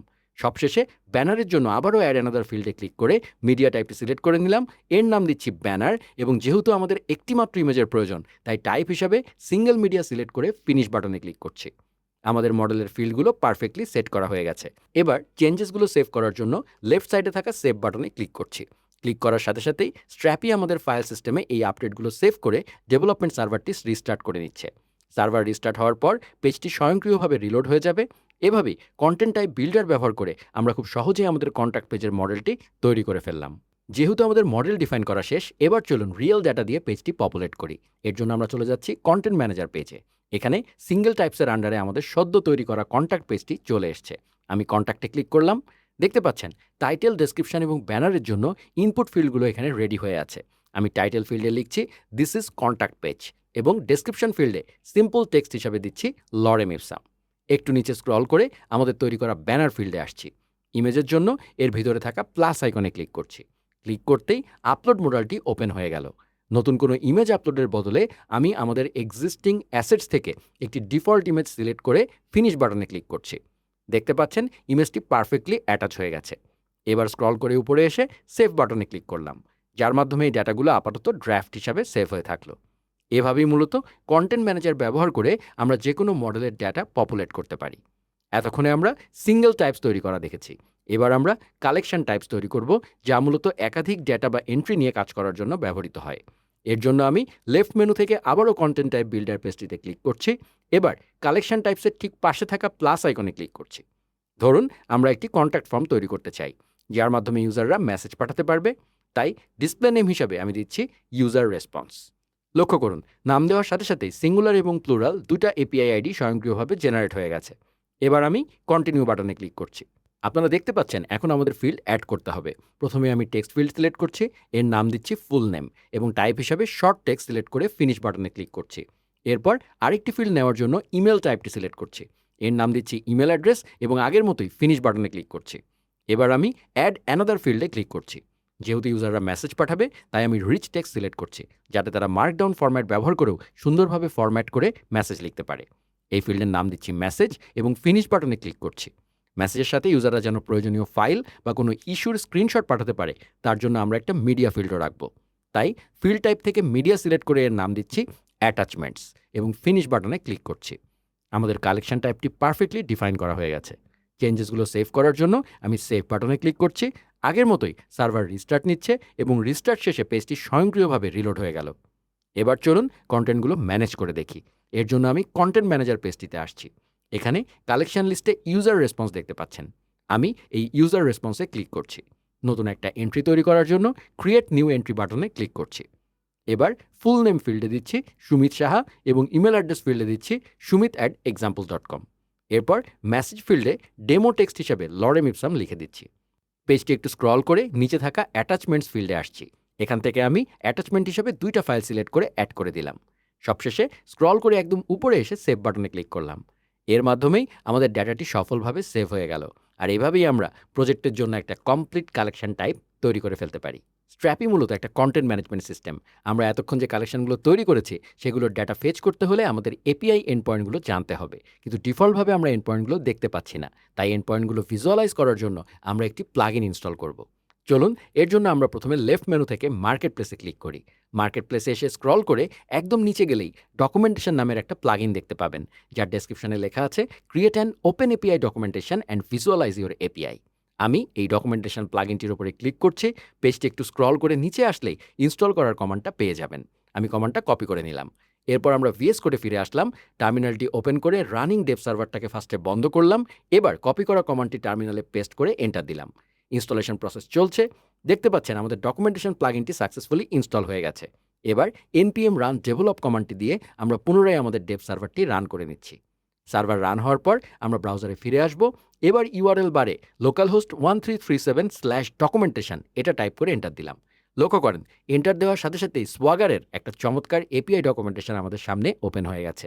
এই পেজটিতে বেস সার্ভার এন্ড পয়েন্ট হিসাবে লোকালহোস্ট 1337/API এটা দেওয়া আছে, অর্থাৎ /API রাউট ব্যবহার করে আমরা পুরো সিস্টেমের ডেটা অ্যাক্সেস করতে পারবো। পেজটিতে লক্ষ্য করলে আপনারা দেখতে পাচ্ছেন user permissions, user and role, about, article, author, category এবং কন্ট্যাক্ট। আমাদের তৈরি করা প্রতিটা কালেকশন এবং সিঙ্গেল টাইপের জন্য আলাদা সেকশন তৈরি হয়ে গেছে।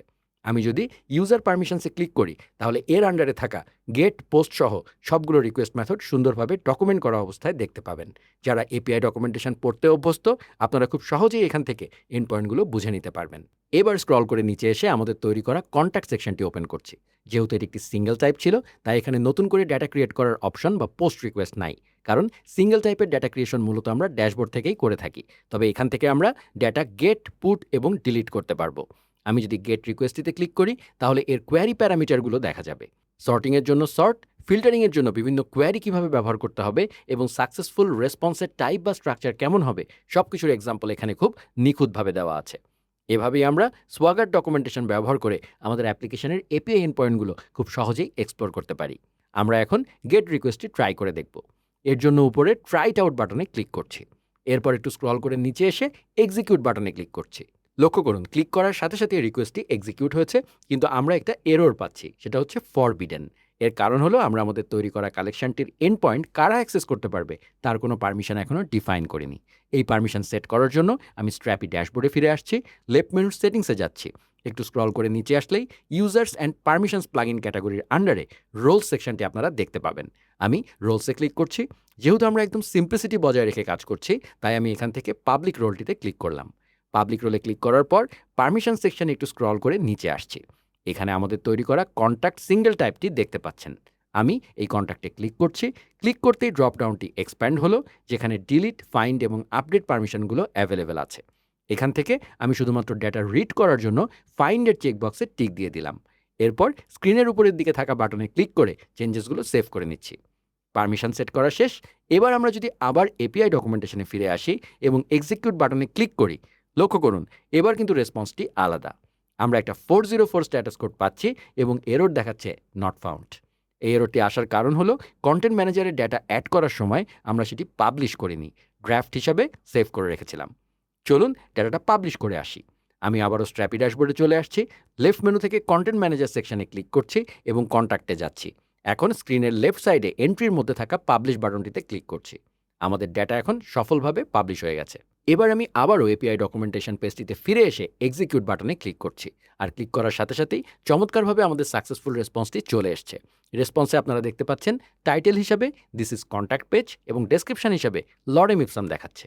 ঠিক এইভাবেই আমরা আমাদের ব্যাকএন্ড এপিআই থেকে পারফেক্টলি ডেটা ফেচ করতে পারছি। এই প্রসেস ফলো করে আপনারা প্রজেক্টের যে কোনো মডেল বা কালেকশন তৈরি করে ইউজার রোল অনুযায়ী পারমিশন ম্যানেজ করতে পারবেন।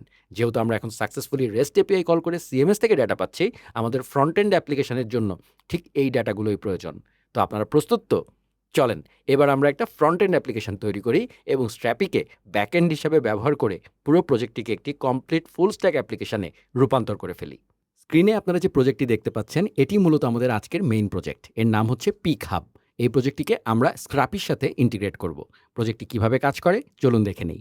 পেজটি সামান্য স্ক্রল করে নিচে আসতেই আপনারা দেখতে পাচ্ছেন এখানে বেশ কিছু ই-কমার্স প্রোডাক্টের ডেটা শো করছে। আমাদের মূল কাজ হবে স্ট্র্যাপি এপিআই ব্যবহার করে এই প্রোডাক্টগুলোকে ডেটাবেস থেকে ফেচ করে এখানে লিস্ট করা। এখন আমি একটা প্রোডাক্টের উপরে থাকা ফেভারিট বা লাভ আইকনে ক্লিক করছি। ক্লিক করার সাথে সাথেই লক্ষ্য করুন হেডার সেকশনে আমাদের উইশ লিস্টটি আপডেট হয়ে 1 দেখাচ্ছে। অর্থাৎ এই সাইবারবোর্ড নিউ মেকানিক্যাল কিবোর্ড প্রোডাক্টটি সাকসেসফুলি আমাদের উইশ লিস্টে অ্যাড হয়ে গেছে। এই পুরো প্রসেসটি আমরা স্ট্র্যাপি এপিআইয়ের মাধ্যমে সরাসরি ডেটাবেসে সেভ করব। এরপর প্রোডাক্ট কার্ডে থাকা এক্সপ্লোর গিয়ার বাটনে ক্লিক করছি। ক্লিক করতেই আমরা প্রোডাক্টটির ডিটেল বা সিঙ্গেল পেজে চলে এসেছি। এখানে প্রোডাক্টের স্পেসিফিক সব ডেটা খুব সুন্দরভাবে দেখা যাচ্ছে। এবার আমি হেডারে থাকা উইশ লিস্ট বাটনে ক্লিক করছি। এই পেজে আসলে আপনারা বুকমার্ক করে রাখা প্রোডাক্টগুলো দেখতে পাবেন। পেজের উপরের দিকে ইওর কারেন্ট উইশ লিস্ট এবং তার ঠিক নিচেই একটা ডেডিকেটেড প্রোফাইল সেকশন দেখা যাচ্ছে, যেখানে ইউজারের নাম হিসেবে গেস্ট সামথিং আইডি এবং টোটাল আইটেম সংখ্যা উল্লেখ করা আছে। এখন আনফেভারিট করার জন্য আমি যদি এখান থেকে আবারও লাভ আইকনে ক্লিক করি, তাহলে প্রোডাক্টটি লিস্ট থেকে রিমুভ হয়ে যাবে এবং স্ক্রিনে your wish list is empty এই মেসেজটি শো করবে। এই সিম্পল অ্যাপ্লিকেশনটিকেই আমরা ব্যাকএন্ডের সাথে ইন্টিগ্রেট করব। যেহেতু এটি একটি ডেডিকেটেড স্ট্র্যাপি টিউটোরিয়াল, তাই ভিডিওর ফোকাস ঠিক রাখতে আমি ফ্রন্ট এন্ড এবং এর হ্যান্ডেলারগুলো আগে থেকেই তৈরি করে রেখেছি। মূলত যে সকল ফ্রন্ট এন্ড ডেভেলপার যারা রিয়্যাক্ট, ভিউ বা অন্য কোনো ফ্রেমওয়ার্ক নিয়ে কাজ করেন এবং স্ট্র্যাপির মাধ্যমে ব্যাকএন্ড ইন্টিগ্রেশন শিখতে চাচ্ছেন, তাদের জন্য মূলত এই টিউটোরিয়ালটি। কনসেপ্টটি বুঝতে পারলে আপনারা খুব সহজেই যে কোনো ফ্রন্ট এন্ড ফ্রেমওয়ার্কে এটা অ্যাপ্লাই করতে পারবেন। তো চলুন স্ট্র্যাপি ইন্টিগ্রেশনের মূল কাজে যাওয়ার আগে আমরা প্রজেক্টের কোড বেসটি একটু এক্সপ্লোর করে নেই, যাতে পুরো প্রজেক্টের লজিক এবং ডেটা ফ্লো আপনার কাছে ক্লিয়ার হয়ে যায়। তো চলুন এবার আমরা আমাদের ভিএস কোডে ফিরে আসি। আমি ভিএস কোড ওপেন করে আমাদের প্রজেক্ট ফোল্ডারটিতে আসছি। পুরো প্রজেক্টটি রিয়্যাক্ট এবং ভিট দিয়ে তৈরি করা। এখান থেকে আমি সোর্স ফোল্ডারটি ওপেন করছি। ফোল্ডারটি ওপেন করলেই এর ভিতরে অনেক কিছু দেখতে পাবেন, তবে আমাদের মূল লজিকটি বুঝলেই কাজ হয়ে যাবে। প্রথমে আমি router.js ফাইলে চলে যাচ্ছি। এই কম্পোনেন্টের মধ্যেই মূলত রিয়্যাক্ট রাউটার ব্যবহার করে প্রজেক্টের রাউটিং হ্যান্ডেল করা হয়েছে। লক্ষ্য করুন একদম উপরে আমরা একটা লেআউট কম্পোনেন্ট ইম্পোর্ট করেছি। এরপর ডিরেক্টরি নামে একটা পেজ নিয়ে এসেছি, যা মূলত আমাদের হোম পেজ হিসাবে কাজ করবে। সেই সাথে উইশ লিস্ট এবং প্রোডাক্ট ডিটেলসের কম্পোনেন্টগুলোও ইম্পোর্ট করা হয়েছে। এবার যদি আমরা একটু নিচে 7 নম্বর লাইনের দিকে আসি, দেখতে পাবো এখান থেকে রাউটার সেট করা হয়েছে। প্রথমে রুট লেআউট কম্পোনেন্টটি ব্যবহার করা হয়েছে। আমি যদি এই রুট লেআউটের ভিতরে প্রবেশ করি তাহলে দেখতে পাবেন এটি সিম্পলি একটা ন্যাপ বার, একটা ফুটার এবং এর মাঝখানে একটা আউটলেট নিয়ে কাজ করছে। অর্থাৎ পুরো অ্যাপ্লিকেশনটিকে সে র্যাপ করে রেখেছে। এরপর আবার router.jsx-এ ফিরে আসছি। এখানে স্ল্যাশ রাউটের জন্য আমি ডিরেক্টরি কম্পোনেন্টটিকে ইন্ডেক্স ট্রু করে দিয়েছি। অর্থাৎ হোম পেজে গেলে এই ডিরেক্টরি কম্পোনেন্টটি রেন্ডার হবে। এরপর উইশ লিস্ট এবং প্রোডাক্ট ডিটেলস কম্পোনেন্টগুলোকেও রাউটে অ্যাড করে দিয়েছি। এবার চলুন আমরা ডিরেক্টরি কম্পোনেন্টটির ভেতরে প্রবেশ করি। এই কম্পোনেন্টটি মূলত তার প্রয়োজনীয় ডেটা নিয়ে কাজ করছে। এখানে সবচেয়ে গুরুত্বপূর্ণ যে বিষয়টি আমাদের জানতে হবে সেটি হলো 11 নম্বর লাইনে থাকা ইউজ স্ট্র্যাপি হুক। এই হুকের মধ্যেই আমাদের প্রজেক্টের মেইন বিজনেস লজিক লুকানো আছে। তাই অন্যান্য জিনিসগুলো এক্সপ্লোর না করে আমরা সরাসরি ইউজ স্ট্র্যাপির ভেতরে প্রবেশ করব। আমি ইউজ স্ট্র্যাপিতে ক্লিক করছি। এটি মূলত একটা হুক যা 99 নম্বর লাইন থেকে একটা স্ট্র্যাপি কনটেক্সট ব্যবহার করে এক্সপোর্ট করা হয়েছে। চলুন আগে আমরা এই স্ট্র্যাপি কনটেক্সটটি ভালোভাবে বুঝে নেই। লক্ষ্য করুন 2 নম্বর লাইনে মক ডেটা ফাইল থেকে মক প্রোডাক্টস ইম্পোর্ট করা হয়েছে। আমি যদি mockdata.js ফাইলটির ভিতরে প্রবেশ করি তাহলে দেখতে পাবেন এটি একটি অ্যারে অফ অবজেক্টস রিটার্ন করছে। আমি যদি এখান থেকে কোনো একটি অবজেক্ট এক্সপ্যান্ড করি তাহলে সাইবারবোর্ড মেকানিক্যাল কিবোর্ডের মতো ওই প্রোডাক্টগুলো দেখতে পাবো যা আমরা এতক্ষণ ইউআইতে দেখছিলাম। মূলত ডামি ডেটা দেখানোর জন্যই আমি এই মক ডেটাগুলো ব্যবহার করেছিলাম। একটু নিচের দিকে কিছু ক্যাটাগরিও ডিফাইন করে এক্সপোর্ট করা আছে। এবার আমরা আবার স্ট্র্যাপি কনটেক্সটে ফিরে আসি। 7 নম্বর লাইনের দিকে লক্ষ্য করলে দেখবেন এখানে প্রোডাক্টস এবং উইশলিস্ট স্টোর করার জন্য স্টেট নেওয়া হয়েছে, সাথে একটা লোডিং স্টেটও আছে। এরপর 11 নম্বর লাইনটি একটু ভালোভাবে খেয়াল করুন।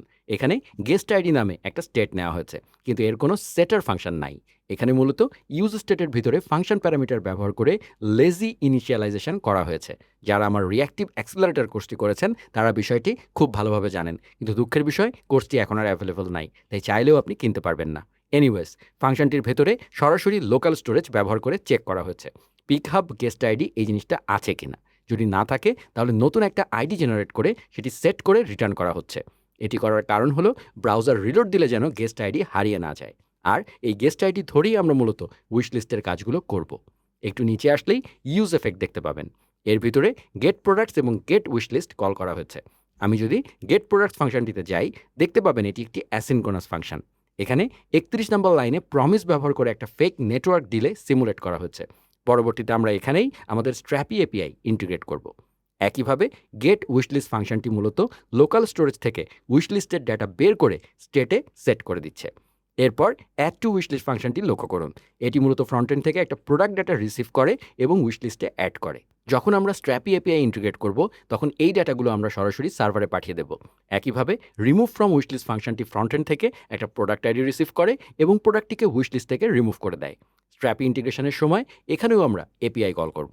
আর ইজ ইন উইশলিস্ট এই ফাংশনটি মূলত চেক করে যে কোনো প্রোডাক্ট উইশলিস্টে আছে কিনা। এটি সম্পূর্ণ ক্লায়েন্ট সাইডের কাজ। সবশেষে এই স্ট্র্যাপি কনটেক্সট ডট প্রোভাইডারের মাধ্যমে products wishlist, guest ID, loading, get products, get wishlist, add to wishlist, remove from wishlist এবং ইজ ইন উইশলিস্ট এই সব ভ্যালু প্রোভাইড করা হচ্ছে।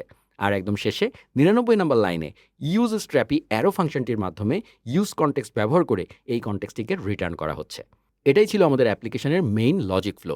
মানে মেইন জিনিস একটাই, ইউআই থেকে ডেটা তোলার কাজগুলো আমরা আগেই করে রেখেছি। জাস্ট আমরা এখন ইউআই এর ডেটাগুলো ব্যবহার করেই স্ট্র্যাপির সাথে কমিউনিকেশন করব। আশা করি পুরো কোড বেজের স্ট্রাকচারটি আপনাদের কাছে এখন ক্লিয়ার হয়ে গেছে। আমাদের ডামি ডেটাগুলো তো আমরা দেখলাম, এবার আমরা আমাদের প্রজেক্টে স্ট্র্যাপি ইন্টিগ্রেট করব। যেহেতু আমরা প্রোডাক্ট লিস্ট এবং উইশ লিস্ট এই দুটি বিষয় নিয়ে কাজ করব, তাই আমাদের একটা ডেটাবেস স্কিমা বা মডেল তৈরি করতে হবে।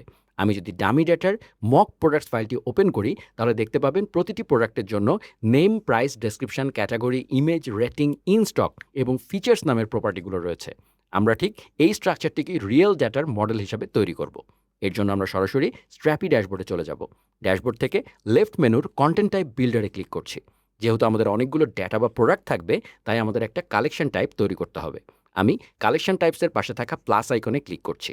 ডিসপ্লে নেম হিসাবে আমি দিচ্ছি প্রোডাক্ট এবং এরপর কন্টিনিউ বাটনে ক্লিক করছি। আমাদের প্রোডাক্ট কালেকশনটি তৈরি হয়ে গেল। এবার ডেটাবেজের ফিল্ডগুলো তৈরি করতে হবে। প্রথমেই আমি টেক্সট টাইপটি সিলেক্ট করছি, নাম দিচ্ছি নেম এবং ফিনিশ বাটনে ক্লিক করছি। এরপর আমি অ্যাড অ্যানাদার ফিল্ডে ক্লিক করে নাম্বার টাইপটি সিলেক্ট করছি। প্রোডাক্টের দাম সেট করার জন্য এর নাম দিচ্ছি প্রাইস।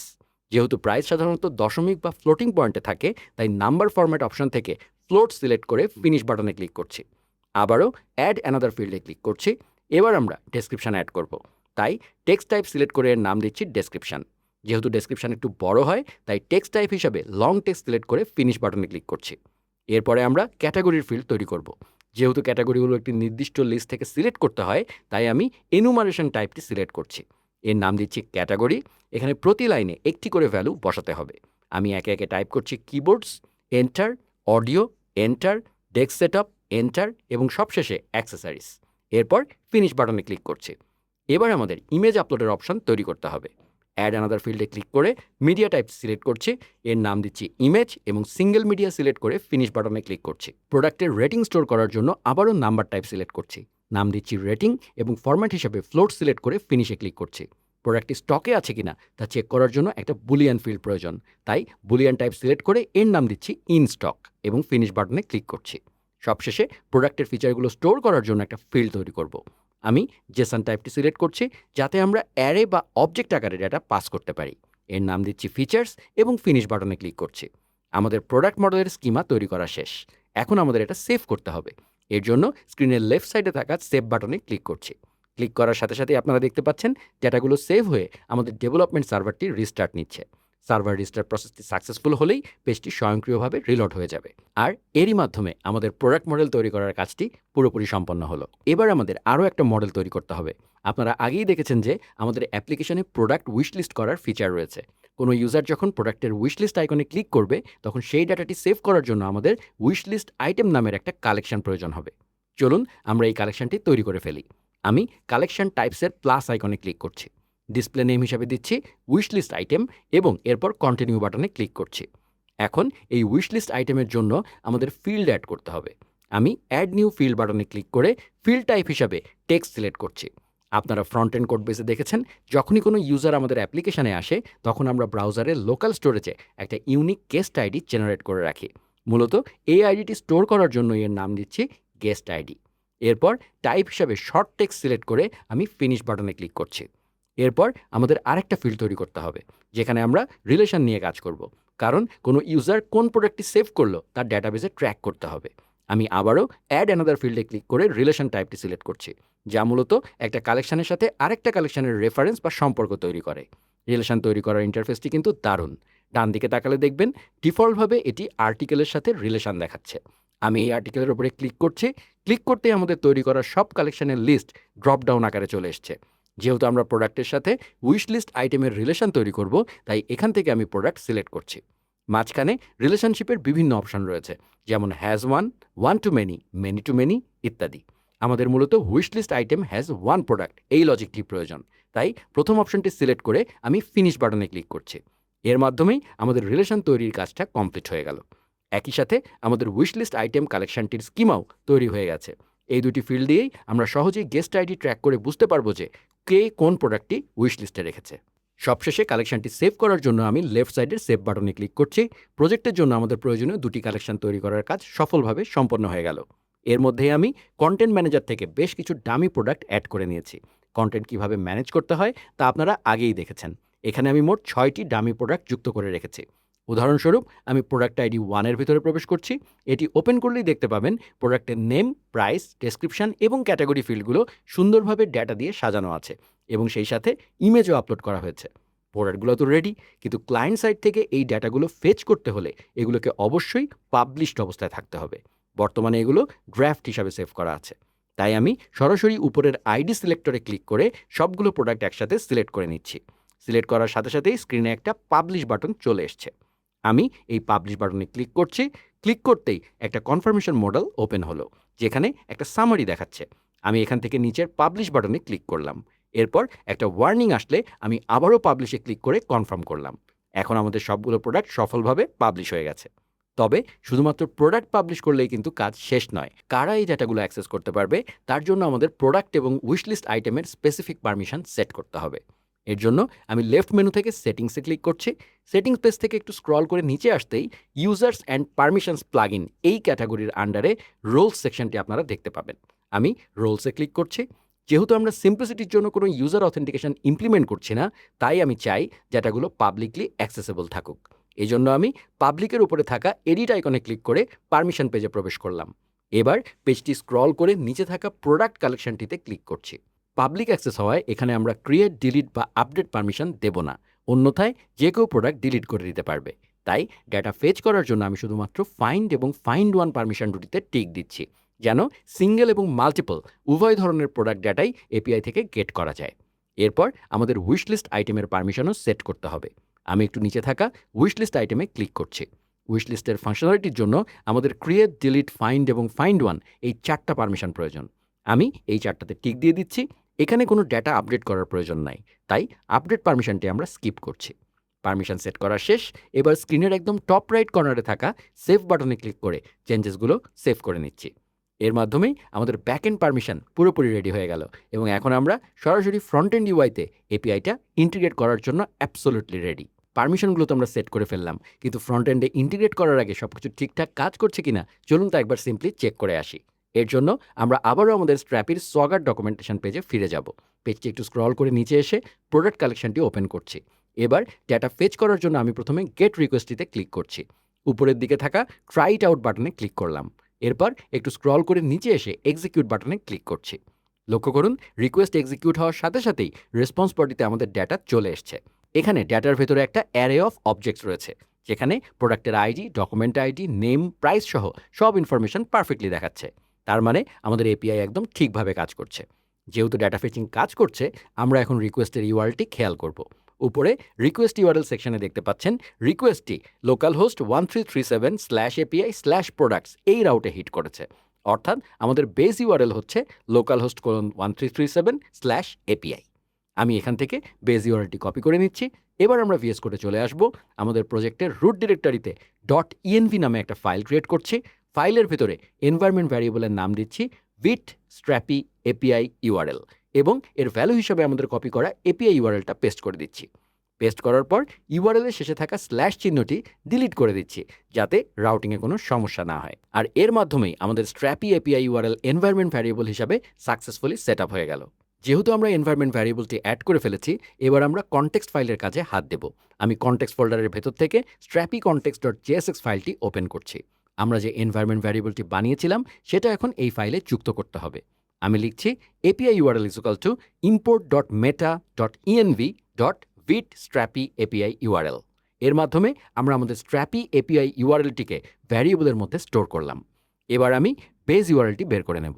বেস ইউআরএল বলতে মূলত মেইন হোস্টকে বোঝায়, যেখানে শেষের /API অংশটি থাকবে না। তাই আমি লিখছি বেস ইউআরএল = API URL.replace এবং সেখানে API এবং ব্ল্যাঙ্ক। এর ফলে এপিআই অংশটি রিমুভ হয়ে শুধুমাত্র আমাদের বেস ইউআরএলটি ভ্যারিয়েবলে সেভ হয়ে গেল। এখন আমরা আমাদের গেট প্রোডাক্টস ফাংশনটি নিয়ে কাজ করব এবং এতক্ষণ ইউআইতে যে ডামি প্রোডাক্টসগুলো দেখছিলাম সেগুলোকে পার্মানেন্টলি সরিয়ে রিয়েল ডাটা দিয়ে রিপ্লেস করব। একটু স্ক্রল করে নিচে 30 নম্বর লাইনের দিকে আসছি। এখানে গেট প্রোডাক্টস নামের একটা অ্যাসিনক্রোনাস ফাংশন রয়েছে। এই ফাংশনের ভিতরে 33 থেকে 34 নম্বর লাইন পর্যন্ত নেটওয়ার্ক ল্যাটেন্সি সিমুলেট করার জন্য একটা ডামি কোড লেখা ছিল। আমি এই 33 এবং 34 নম্বর লাইন সিলেক্ট করে ডিলিট করে দিলাম। এবার আমরা আমাদের স্ট্র্যাপি এপিআই ইন্টিগ্রেশনটি করব। ট্রাই ব্লকের ভেতরে আমি লিখছি res =await fetch function call করছি। এই ফেচ ফাংশনের ভিতরে প্যারামিটার হিসাবে আমাদের ইউআরএলটি দিতে হবে। আমরা দিচ্ছি API URL +/products। আপনারা যদি এপিআই ডকুমেন্টেশনটি লক্ষ্য করেন, দেখবেন সেখানে ফিল্টারিং বা ডেটা পপুলেট করার জন্য আরও কিছু অপশন দেওয়া আছে। আমি ঠিক সেখান থেকেই একটা কোয়ারি প্যারামিটার পাস করছি। ইউআরএল এর শেষে আমি যুক্ত করে দিচ্ছি populate =* এর মানে হলো আমরা সব ডেটা পপুলেট করে নিয়ে আসতে চাই। যেহেতু রেজ একটা প্রমিস রিটার্ন করে, তাই আমি ডেটা পার্স করার জন্য লিখছি await res.json। এখন এই জেসন ভ্যারিয়েবলের ভেতরে আমাদের অ্যাকচুয়াল ডেটাটা রয়েছে। এর আগে এপিআই ডকুমেন্টেশনে রিকোয়েস্ট এক্সিকিউট করার সময় আমরা দেখেছিলাম যে রেসপন্সটি বেশ হিজিবিজি বা নেস্টেড অবস্থায় আসে। আমাদের অ্যাপ্লিকেশনের বোধগম্য করার জন্য এই রেসপন্সটিকে একটু ম্যাপ করে নিতে হবে। তাই আমি লিখছি mapped =json.data.map। যেহেতু জেসনের ভিতরে ডেটা নামে একটা অ্যারে থাকে, তাই আমরা এটিকে ম্যাপ করছি। কলব্যাক প্যারামিটার হিসেবে আইটেম নিচ্ছি এবং এখান থেকে একটা অবজেক্ট রিটার্ন করে দিচ্ছি। অবজেক্টের ভিতরে আমি সেট করছি আইডি item.documentID। তারপর একইভাবে নেম, যেটা হবে item.name, প্রাইস, যেটা হবে item.price, ডেসক্রিপশন item.description এবং ক্যাটাগরি হচ্ছে item.category। এটা দিয়ে দিলাম। ইমেজের ক্ষেত্রে ডেটা একটু ভিন্ন ফরম্যাটে আসে, তাই আমি লিখছি ইমেজ হবে item.image, যদি হয় মানে থাকে তাহলে base URL + item.image.url, otherwise blank. অর্থাৎ যদি ইমেজ থাকে তাহলে বেস ইউআরএলের সাথে ইমেজের ইউআরএলটি যুক্ত হয়ে যাবে, আর না থাকলে এমটি স্ট্রিং রিটার্ন করবে। এরপর রেটিং দেব আইটেম ডট রেটিং, ইনস্টক হচ্ছে আইটেম ডট ইনস্টক। সবশেষে ফিচার্সের জন্য দিচ্ছি আইটেম ডট ফিচার্স, যদি থাকে তাহলে ভালো, আর না থাকলে ব্ল্যাঙ্ক অ্যারে। অর্থাৎ ফিচার্স থাকলে সেটি দেখাবে, না থাকলে একটি এমটি অ্যারে দিয়ে দিবে। ম্যাপিংয়ের কাজ শেষ। এবার একটু নিচে 48 নম্বর লাইনের দিকে খেয়াল করুন। এখানে সেট প্রোডাক্ট স্টেটে আগে মক প্রোডাক্টস পাস করা ছিল। যেহেতু আমাদের কাছে এখন রিয়েল ডাটা আছে, তাই আমি মক প্রোডাক্ট সরিয়ে এখানে আমাদের তৈরি করা ম্যাপড ভ্যারিয়েবলটি পাস করে দিচ্ছি। ব্যাস, কাজ শেষ। এবার যদি আমরা ইউআইতে ফিরে গিয়ে পেজটা রিলোড দেই, দেখতে পাবেন আমাদের ডাটাগুলো চলে এসছে। এগুলো সরাসরি আমাদের স্ট্র্যাপি ডাটাবেস থেকে এপিআই এর মাধ্যমে ফেচ হয়ে আসছে। এটি টেস্ট করার জন্য আমি ব্রাউজারের নেটওয়ার্ক ট্যাবটি ওপেন করছি।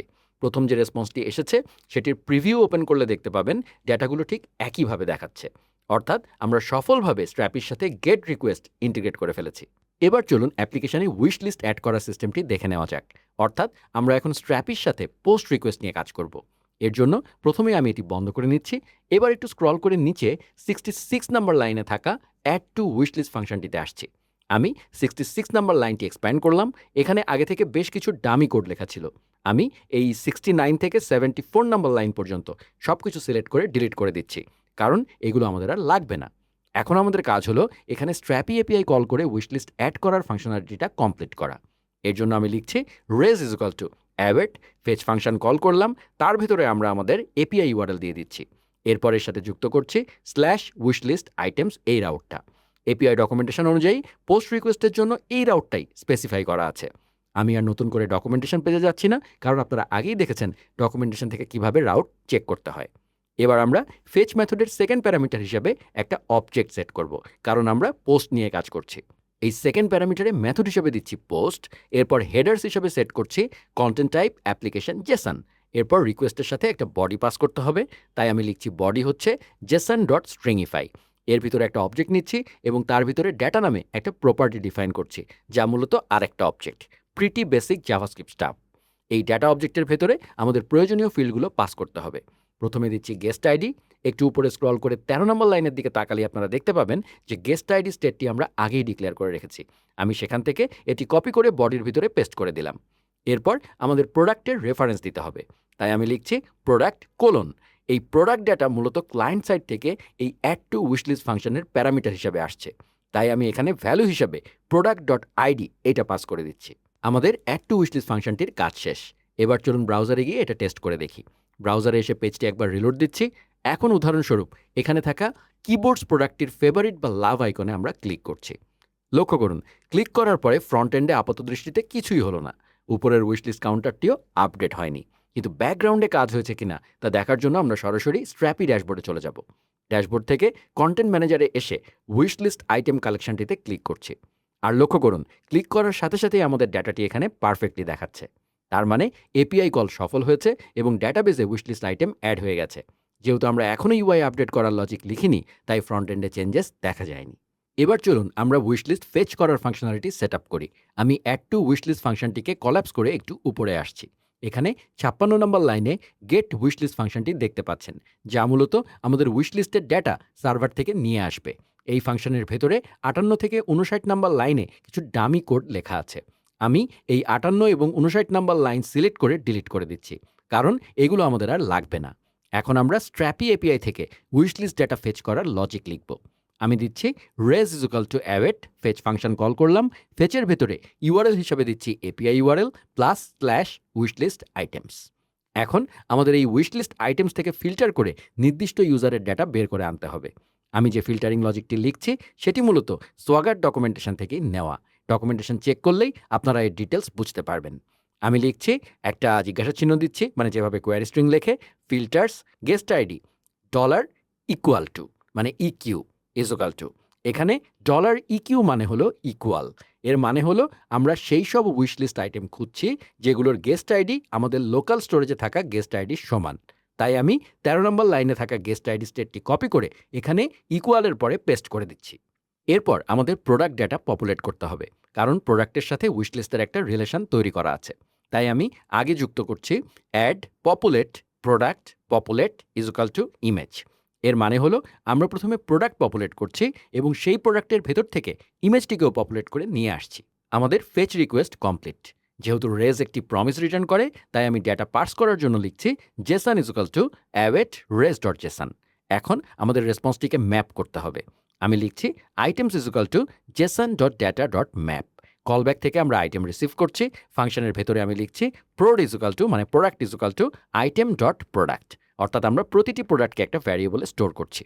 এখানে একটা কন্ডিশনাল চেকিং চালাচ্ছি।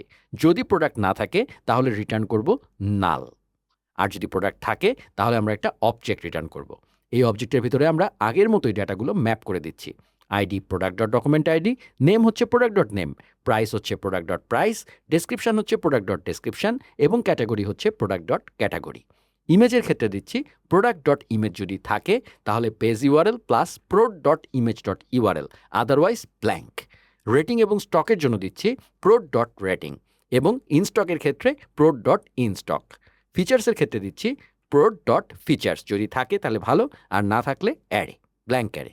সবশেষে আমরা অত্যন্ত গুরুত্বপূর্ণ একটা প্রপার্টি অ্যাড করব, সেটা হলো উইশলিস্ট আইটেম আইডি। এখানে ভ্যালু হিসাবে দিচ্ছি item dot document ID.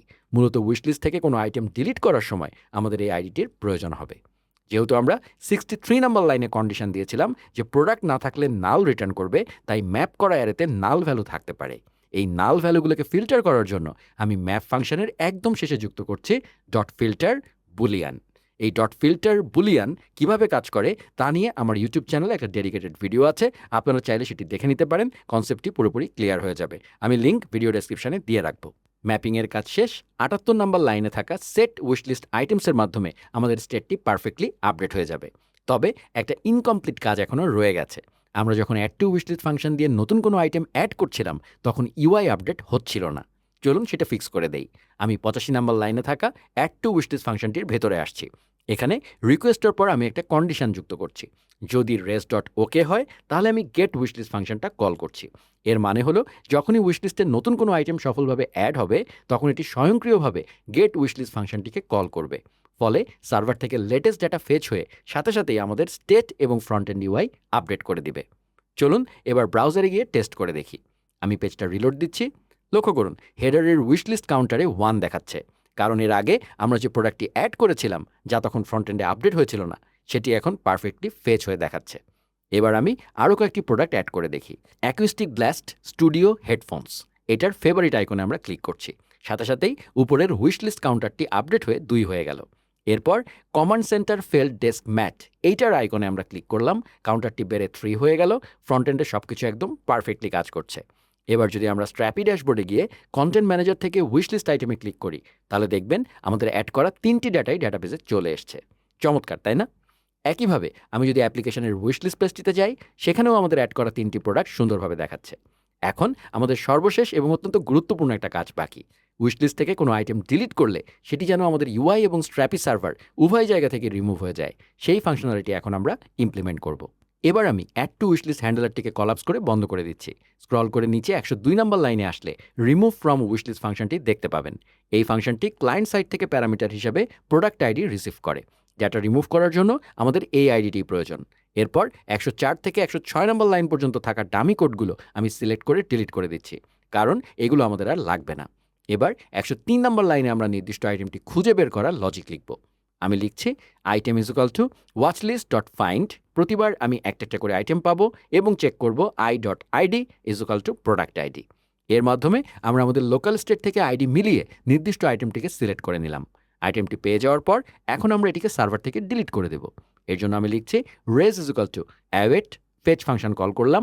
Fetch ফাংশনে ইউআরএল হিসাবে দিচ্ছি API URL plus wishlist items slash তারপরে হচ্ছে item dot wishlist item ID. অর্থাৎ আমরা লোকাল স্টেটে সেভ করে রাখা উইশলিস্ট আইটেম আইডি ব্যবহার করে নির্দিষ্ট এন্ড পয়েন্ট রিকোয়েস্ট পাঠাচ্ছি। এরপর সেকেন্ড প্যারামিটার হিসেবে একটা অবজেক্ট পাস করছি এবং সেখানে মেথড হিসেবে ডিফাইন করছি ডিলিট। এই কোডটুকু এক্সিকিউট হলেই আমাদের স্ট্র্যাপি সার্ভার থেকে আইটেমটি ডিলিট হয়ে যাওয়ার কথা। সার্ভার থেকে ডাটা ডিলিট হওয়ার পর আমাদের ইউআইয়ের স্টেটটিও আপডেট করতে হবে। তাই আমি লিখছি যদি রেস ডট ওকে হয় এবং এর ভিতরে সেট উইশলিস্ট ফাংশনটি কল করে একটা কলব্যাক ফাংশন দিচ্ছি প্রিফ ডট ফিল্টার। প্রতিবার আমি একটা করে আইটেম পাবো এবং এখানে চেক করব i dot ID not is equal to product ID. এটি সফলভাবে রেসপন্স পাওয়ার পর আমাদের লোকাল স্টেট থেকেও আইটেমটিকে ফিল্টার করে রিমুভ করে দিব। চলুন এবার ব্রাউজারে গিয়ে টেস্ট করে দেখি। আমি পেজটি রিলোড দিয়ে অ্যাপ্লিকেশনে আসলাম। আপনারা হেডারে দেখতে পাচ্ছেন বর্তমানে উইশলিস্টে আমাদের 2টা আইটেম অ্যাড করা আছে। প্রিমিয়ার গ্যাসকেট মাউন্টেড এই কিবোর্ডটিকে উইশলিস্টে অ্যাড করছি। এরপর ওয়াচলিস্ট পেজে গেলে দেখতে পাবেন নতুন প্রোডাক্টটি সফলভাবে উইশলিস্টে অ্যাড হয়ে গেছে। এবার আমি উইশলিস্ট থেকে এই প্রোডাক্টটিকে রিমুভ করছি। লক্ষ্য করুন, রিমুভ করার সাথে সাথে ইউআই আপডেট হয়ে আইটেম সংখ্যা আবার কমে গেল। ব্যাকএন্ডে কাজ হয়েছে কিনা তা চেক করতে আমি স্ট্র্যাপি ড্যাশবোর্ডে গিয়ে ওয়াচলিস্ট আইটেম কালেকশনটিকে চেক করছি। দেখুন, আগে এখানে 3টা ডেটা ছিল, এখন রিমুভ করার পর 2টা দেখাচ্ছে। তার মানে সার্ভার থেকেও এটি পারফেক্টলি ডিলিট হয়ে গেছে। এর মাধ্যমে আমাদের অ্যাপ্লিকেশনের সাথে স্ট্র্যাপির ইন্টিগ্রেশন পুরোপুরি সম্পন্ন হলো। আপনারা দেখলেন স্ট্র্যাপির তৈরি করা এপিআই ব্যবহার করে কত সহজেই ফ্রন্ট এন্ড অ্যাপ্লিকেশনের সাথে ব্যাকএন্ড কানেক্ট করা যায়। এবার চলুন আমরা আমাদের স্ট্র্যাপি প্রজেক্টটিকে একটা ভিপিএসে ডিপ্লয় করার প্রক্রিয়াটা দেখে নেই। অনেকেই হয়তো ভাবছেন ডিপ্লয়মেন্ট মূলত কিভাবে করতে হয়। এই কাজের জন্য আমি হোস্টিঙ্গারের একটা ভিপিএস ব্যবহার করব। হোস্টিঙ্গারের অনেকগুলো প্ল্যান রয়েছে, তবে আমার কাছে বর্তমানে একটা KVM2 ভিপিএস আছে, তাই আমি এটি ব্যবহার করছি। এটি হোস্টিঙ্গার আমাকে সারা বছরের জন্য গিফট করে রেখেছে আমার লার্নারদের জন্য, যেন আমি মিনিংফুল কন্টেন্ট বানাতে পারি এবং সেগুলো হোস্ট করে দেখাতে পারি। এখানে আপনাদের জন্য একটা দারুণ খবর শেয়ার করছি। আপনারা যারা লার্নার সুমিতের স্টুডেন্ট এবং হোস্টিঙ্গার থেকে বার্ষিক কোনো ভিপিএস কিনতে চাচ্ছেন, তারা চাইলে LWS10 কুপন কোডটি ব্যবহার করতে পারেন। এই কোডটি ব্যবহার করলে রেগুলার ডিসকাউন্টের পাশাপাশি আপনারা আরও এক্সট্রা 10% ডিসকাউন্ট পেয়ে যাবেন। ডিপ্লয়মেন্টের জন্য আমি কুলিফাই ব্যবহার করব। কিভাবে কুলিফাই সেটআপ এবং ইনস্টল করতে হয় তা নিয়ে আমি আগেই একটা বিস্তারিত টিউটোরিয়াল তৈরি করেছি। ভিডিও ডেসক্রিপশনে সেই লিঙ্কটি দেওয়া থাকবে। ডিপ্লয়মেন্টের কাজ শুরু করার আগে আপনারা সেটা দেখে নিতে পারেন। আমাদের লোকাল স্ট্র্যাপি প্রজেক্টটিকে ইতিমধ্যেই আমি গিটহাবে পুশ করে রেখেছি। এখন আমি সরাসরি কুলিফাই ড্যাশবোর্ডে চলে এসেছি। ড্যাশবোর্ড থেকে প্রথমে প্রজেক্টসে ক্লিক করছি। এরপর উপরের প্লাস অ্যাড বাটনে ক্লিক করছি। প্রজেক্টের নাম হিসাবে দিচ্ছি CMS এবং নিচের কন্টিনিউ বাটনে ক্লিক করছি। আমাদের প্রজেক্ট ক্রিয়েট হয়ে গেছে। এবার আমি অ্যাড রিসোর্স বাটনে ক্লিক করছি। এখান থেকে private repository with GitHub app এই অপশনটিতে ক্লিক করছি। ক্লিক করতেই আমার কানেক্টেড প্রাইভেট গিটহাব রিপোজিটরিগুলো এখানে চলে এসছে। লিস্ট থেকে আমি পিকহাব স্ট্র্যাপি CMS এই রিপোজিটরিটি সিলেক্ট করে লোড রিপোজিটরি বাটনে ক্লিক করলাম। এখানকার কনফিগারেশন যেমন আছে ঠিক তেমনই রেখে আমি কন্টিনিউ বাটনে ক্লিক করছি। এখন আমাদের এনভায়রনমেন্ট ভ্যারিয়েবল যুক্ত করতে হবে। এর জন্য আমি এনভায়রনমেন্ট ভ্যারিয়েবলস ট্যাবে ক্লিক করছি। এরপর VS কোডে গিয়ে আমাদের প্রজেক্টের .env ফাইলের সম্পূর্ণ একটা কন্টেন্ট কপি করে নিচ্ছি। এখানে একটা অত্যন্ত গুরুত্বপূর্ণ বিষয় আপনাদের জানিয়ে রাখি। আমাদের প্রজেক্টের ভেতরে যে .tmp ফোল্ডারটি আছে, মানে টেম ফোল্ডার, আপনারা যদি এটিকে .git ইগনোরে অ্যাড না করেন এবং গিটহাবে পুশ করে দেন, তাহলে লোকাল ডেটাবেস সহ পুরো ডেটা সার্ভারে ডিপ্লয় হয়ে যাবে। যেহেতু আমরা লোকালি ডিফল্ট SQLite ডেটাবেস ব্যবহার করেছি, তাই .temp ফোল্ডারটি গিটহাবে পুশ করলে ডিপ্লয়ের সময় আপনাদের লোকাল ডেটাবেসটিও সার্ভারে চলে আসবে। আর যদি গিটহাবে পুশ না করেন, তাহলে সার্ভারে ফ্রেশ একটা ডেটাবেস তৈরি হবে। আপনারা আপনাদের প্রজেক্টের প্রয়োজন অনুযায়ী এটি হ্যান্ডেল করে নেবেন। এবার আমরা পুনরায় কুলিফাই ড্যাশবোর্ডে ফিরে যাই। এখানে এনভায়রনমেন্ট ভ্যারিয়েবলস ট্যাবে আসলে দেখবেন এটি নর্মাল ভিউতে আছে। আমি এখন ডেভেলপার ভিউ বাটনটিতে ক্লিক করছি। এখানে নিক্সপ্যাক্স নোড ভার্সন =22 লেখা আছে। ঠিক এর নিচে প্রোডাকশন এনভায়রনমেন্ট ভ্যারিয়েবল সেকশনে আমি আমাদের ডেটাবেসের এনভায়রনমেন্ট ভ্যারিয়েবলগুলো পেস্ট করে দিচ্ছি। একই সাথে প্রিভিউ ডেপ্লয়মেন্টস এনভায়রনমেন্ট ভ্যারিয়েবল সেকশনেও এটি অ্যাড করে দিলাম। এরপর সেভ এনভায়রনমেন্ট ভ্যারিয়েবল বাটনে ক্লিক করে চেঞ্জেসগুলো সেভ করে নিচ্ছি। এবার আমরা জেনারেল ট্যাবে ফিরে আসছি। পেজটি স্ক্রল করে একটু নিচের দিকে আসলে নেটওয়ার্ক সেকশনে দেখতে পাবেন পোর্ট মিসম্যাচ ডিটেক্টেড এই লেখাটা দেখাচ্ছে, কারণ এনভায়রনমেন্ট ভ্যারিয়েবলে আমরা পোর্ট হিসাবে 1337 দিয়েছিলাম, কিন্তু এখানে 3000 এক্সপোজ করা আছে। তাই আমি পোর্ট চেঞ্জ করে এখানে 1337 দিয়ে দিচ্ছি। পোর্ট আপডেট করার পর পেজটি স্ক্রল করে একদম উপরে গিয়ে সেভ বাটনে ক্লিক করলাম। সেটিং সেভ হয়ে গেল। এবার স্ক্রিনের নিচের দিকে থাকা ডেপ্লয় বাটনে ক্লিক করছি। প্রজেক্টটি এখন ডেপ্লয় হচ্ছে। এই প্রসেসটি সম্পন্ন হতে 3 থেকে 5 মিনিটের মতো সময় লেগে যেতে পারে, তাই আমি ভিডিওর এই অংশটুকু ফাস্ট ফরওয়ার্ড করে দিচ্ছি। দেখতে পাচ্ছেন আমাদের অ্যাপ্লিকেশনটি সফলভাবে ডেপ্লয় হয়ে গেছে। এবার উপরের লিঙ্ক সেকশনে ক্লিক করলে আপনারা একটা জেনারেটেড URL দেখতে পাবেন, যা মূলত আমাদের অ্যাপ্লিকেশনের লাইভ লিঙ্ক। আমি এই URLটিতে ক্লিক করছি। ক্লিক করার সাথে সাথে আমাদের স্ট্র্যাপি অ্যাডমিন প্যানেলের লগইন পেজটি ওপেন হয়ে গেল। এখানে আমি আমার ইমেল এবং পাসওয়ার্ড দিয়ে লগইন করে নিচ্ছি। লগইন করার পরপরই আমাদের ড্যাশবোর্ড চলে এসছে। এবার আমরা লেফট মেনু থেকে কন্টেন্ট ম্যানেজারে গিয়ে প্রোডাক্ট কালেকশনটিতে ক্লিক করছি। লক্ষ্য করুন, আমাদের আগে তৈরি করা 6টি প্রোডাক্ট ডেটাই এখানে পারফেক্টলি দেখাচ্ছে। এর কারণ হলো আমি লোকাল ডেটাবেস সহ .tmp ফোল্ডারটি গিটহাবে পুশ করেছিলাম। আপনারা যদি পুশ করে থাকেন তবেই ডেটাগুলো এভাবে দেখতে পাবেন, অন্যথায় নতুন একটা ফ্রেশ ডেটাবেস তৈরি হবে। আমি এখান থেকে 1 নম্বর আইডিযুক্ত প্রোডাক্টটিতে ক্লিক করছি। প্রোডাক্টের সব ইনফরমেশন ঠিকভাবে আসলেও ইমেজটি কিন্তু এখানে শো করছে না, কারণ ইমেজটি আমাদের লোকাল স্টোরেজে সেভ করা ছিল, যার পাথ লাইভ সার্ভারের সাথে ম্যাচ করছে না। তবে এটি বড় কোনো ইস্যু নয়, এখান থেকে নতুন করে ইমেজ আপলোড করে দিলেই সেটি কাজ করবে। এখন আমরা লাইভ সার্ভারের এই এপিআইটি আমাদের ফ্রন্ট এন্ড অ্যাপ্লিকেশনে ইন্টিগ্রেট করব। এর জন্য ব্রাউজারের সার্চ বার থেকে বেস ইউআরএলটি sslip.io পর্যন্ত কপি করে নিচ্ছি। এবার ভিএস কোডে ফিরে এসে পিকআপ প্রজেক্টের .env ফাইলটি ওপেন করছি। এখানে থাকা লোকাল হোস্ট ইউআরএলের localhost:1337 এই অংশটুকু ডিলিট করে সেখানে কপি করা লাইভ সার্ভারের ইউআরএলটি পেস্ট করে দিচ্ছি।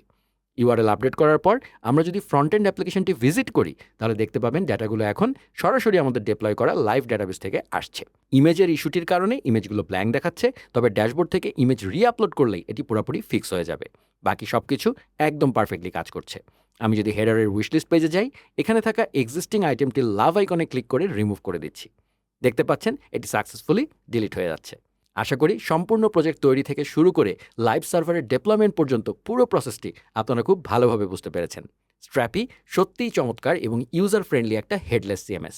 এর মাধ্যমে খুব সহজেই ডেটাবেস ম্যানেজ করা যায়, অটোমেটেড এপিআই জেনারেট হয় এবং থার্ড পার্টি প্লাগইন ব্যবহার করে ওপেন এপিআই ডকুমেন্টেশন সহ যে কোনো কাস্টম ফিচার অনায়াসেই ইন্টিগ্রেট করা যায়। এই প্রজেক্টের মাধ্যমে আপনারা স্ট্র্যাপির পাওয়ারফুল ইকোসিস্টেমের একটা প্র্যাকটিক্যাল ব্যবহার দেখতে পেলেন।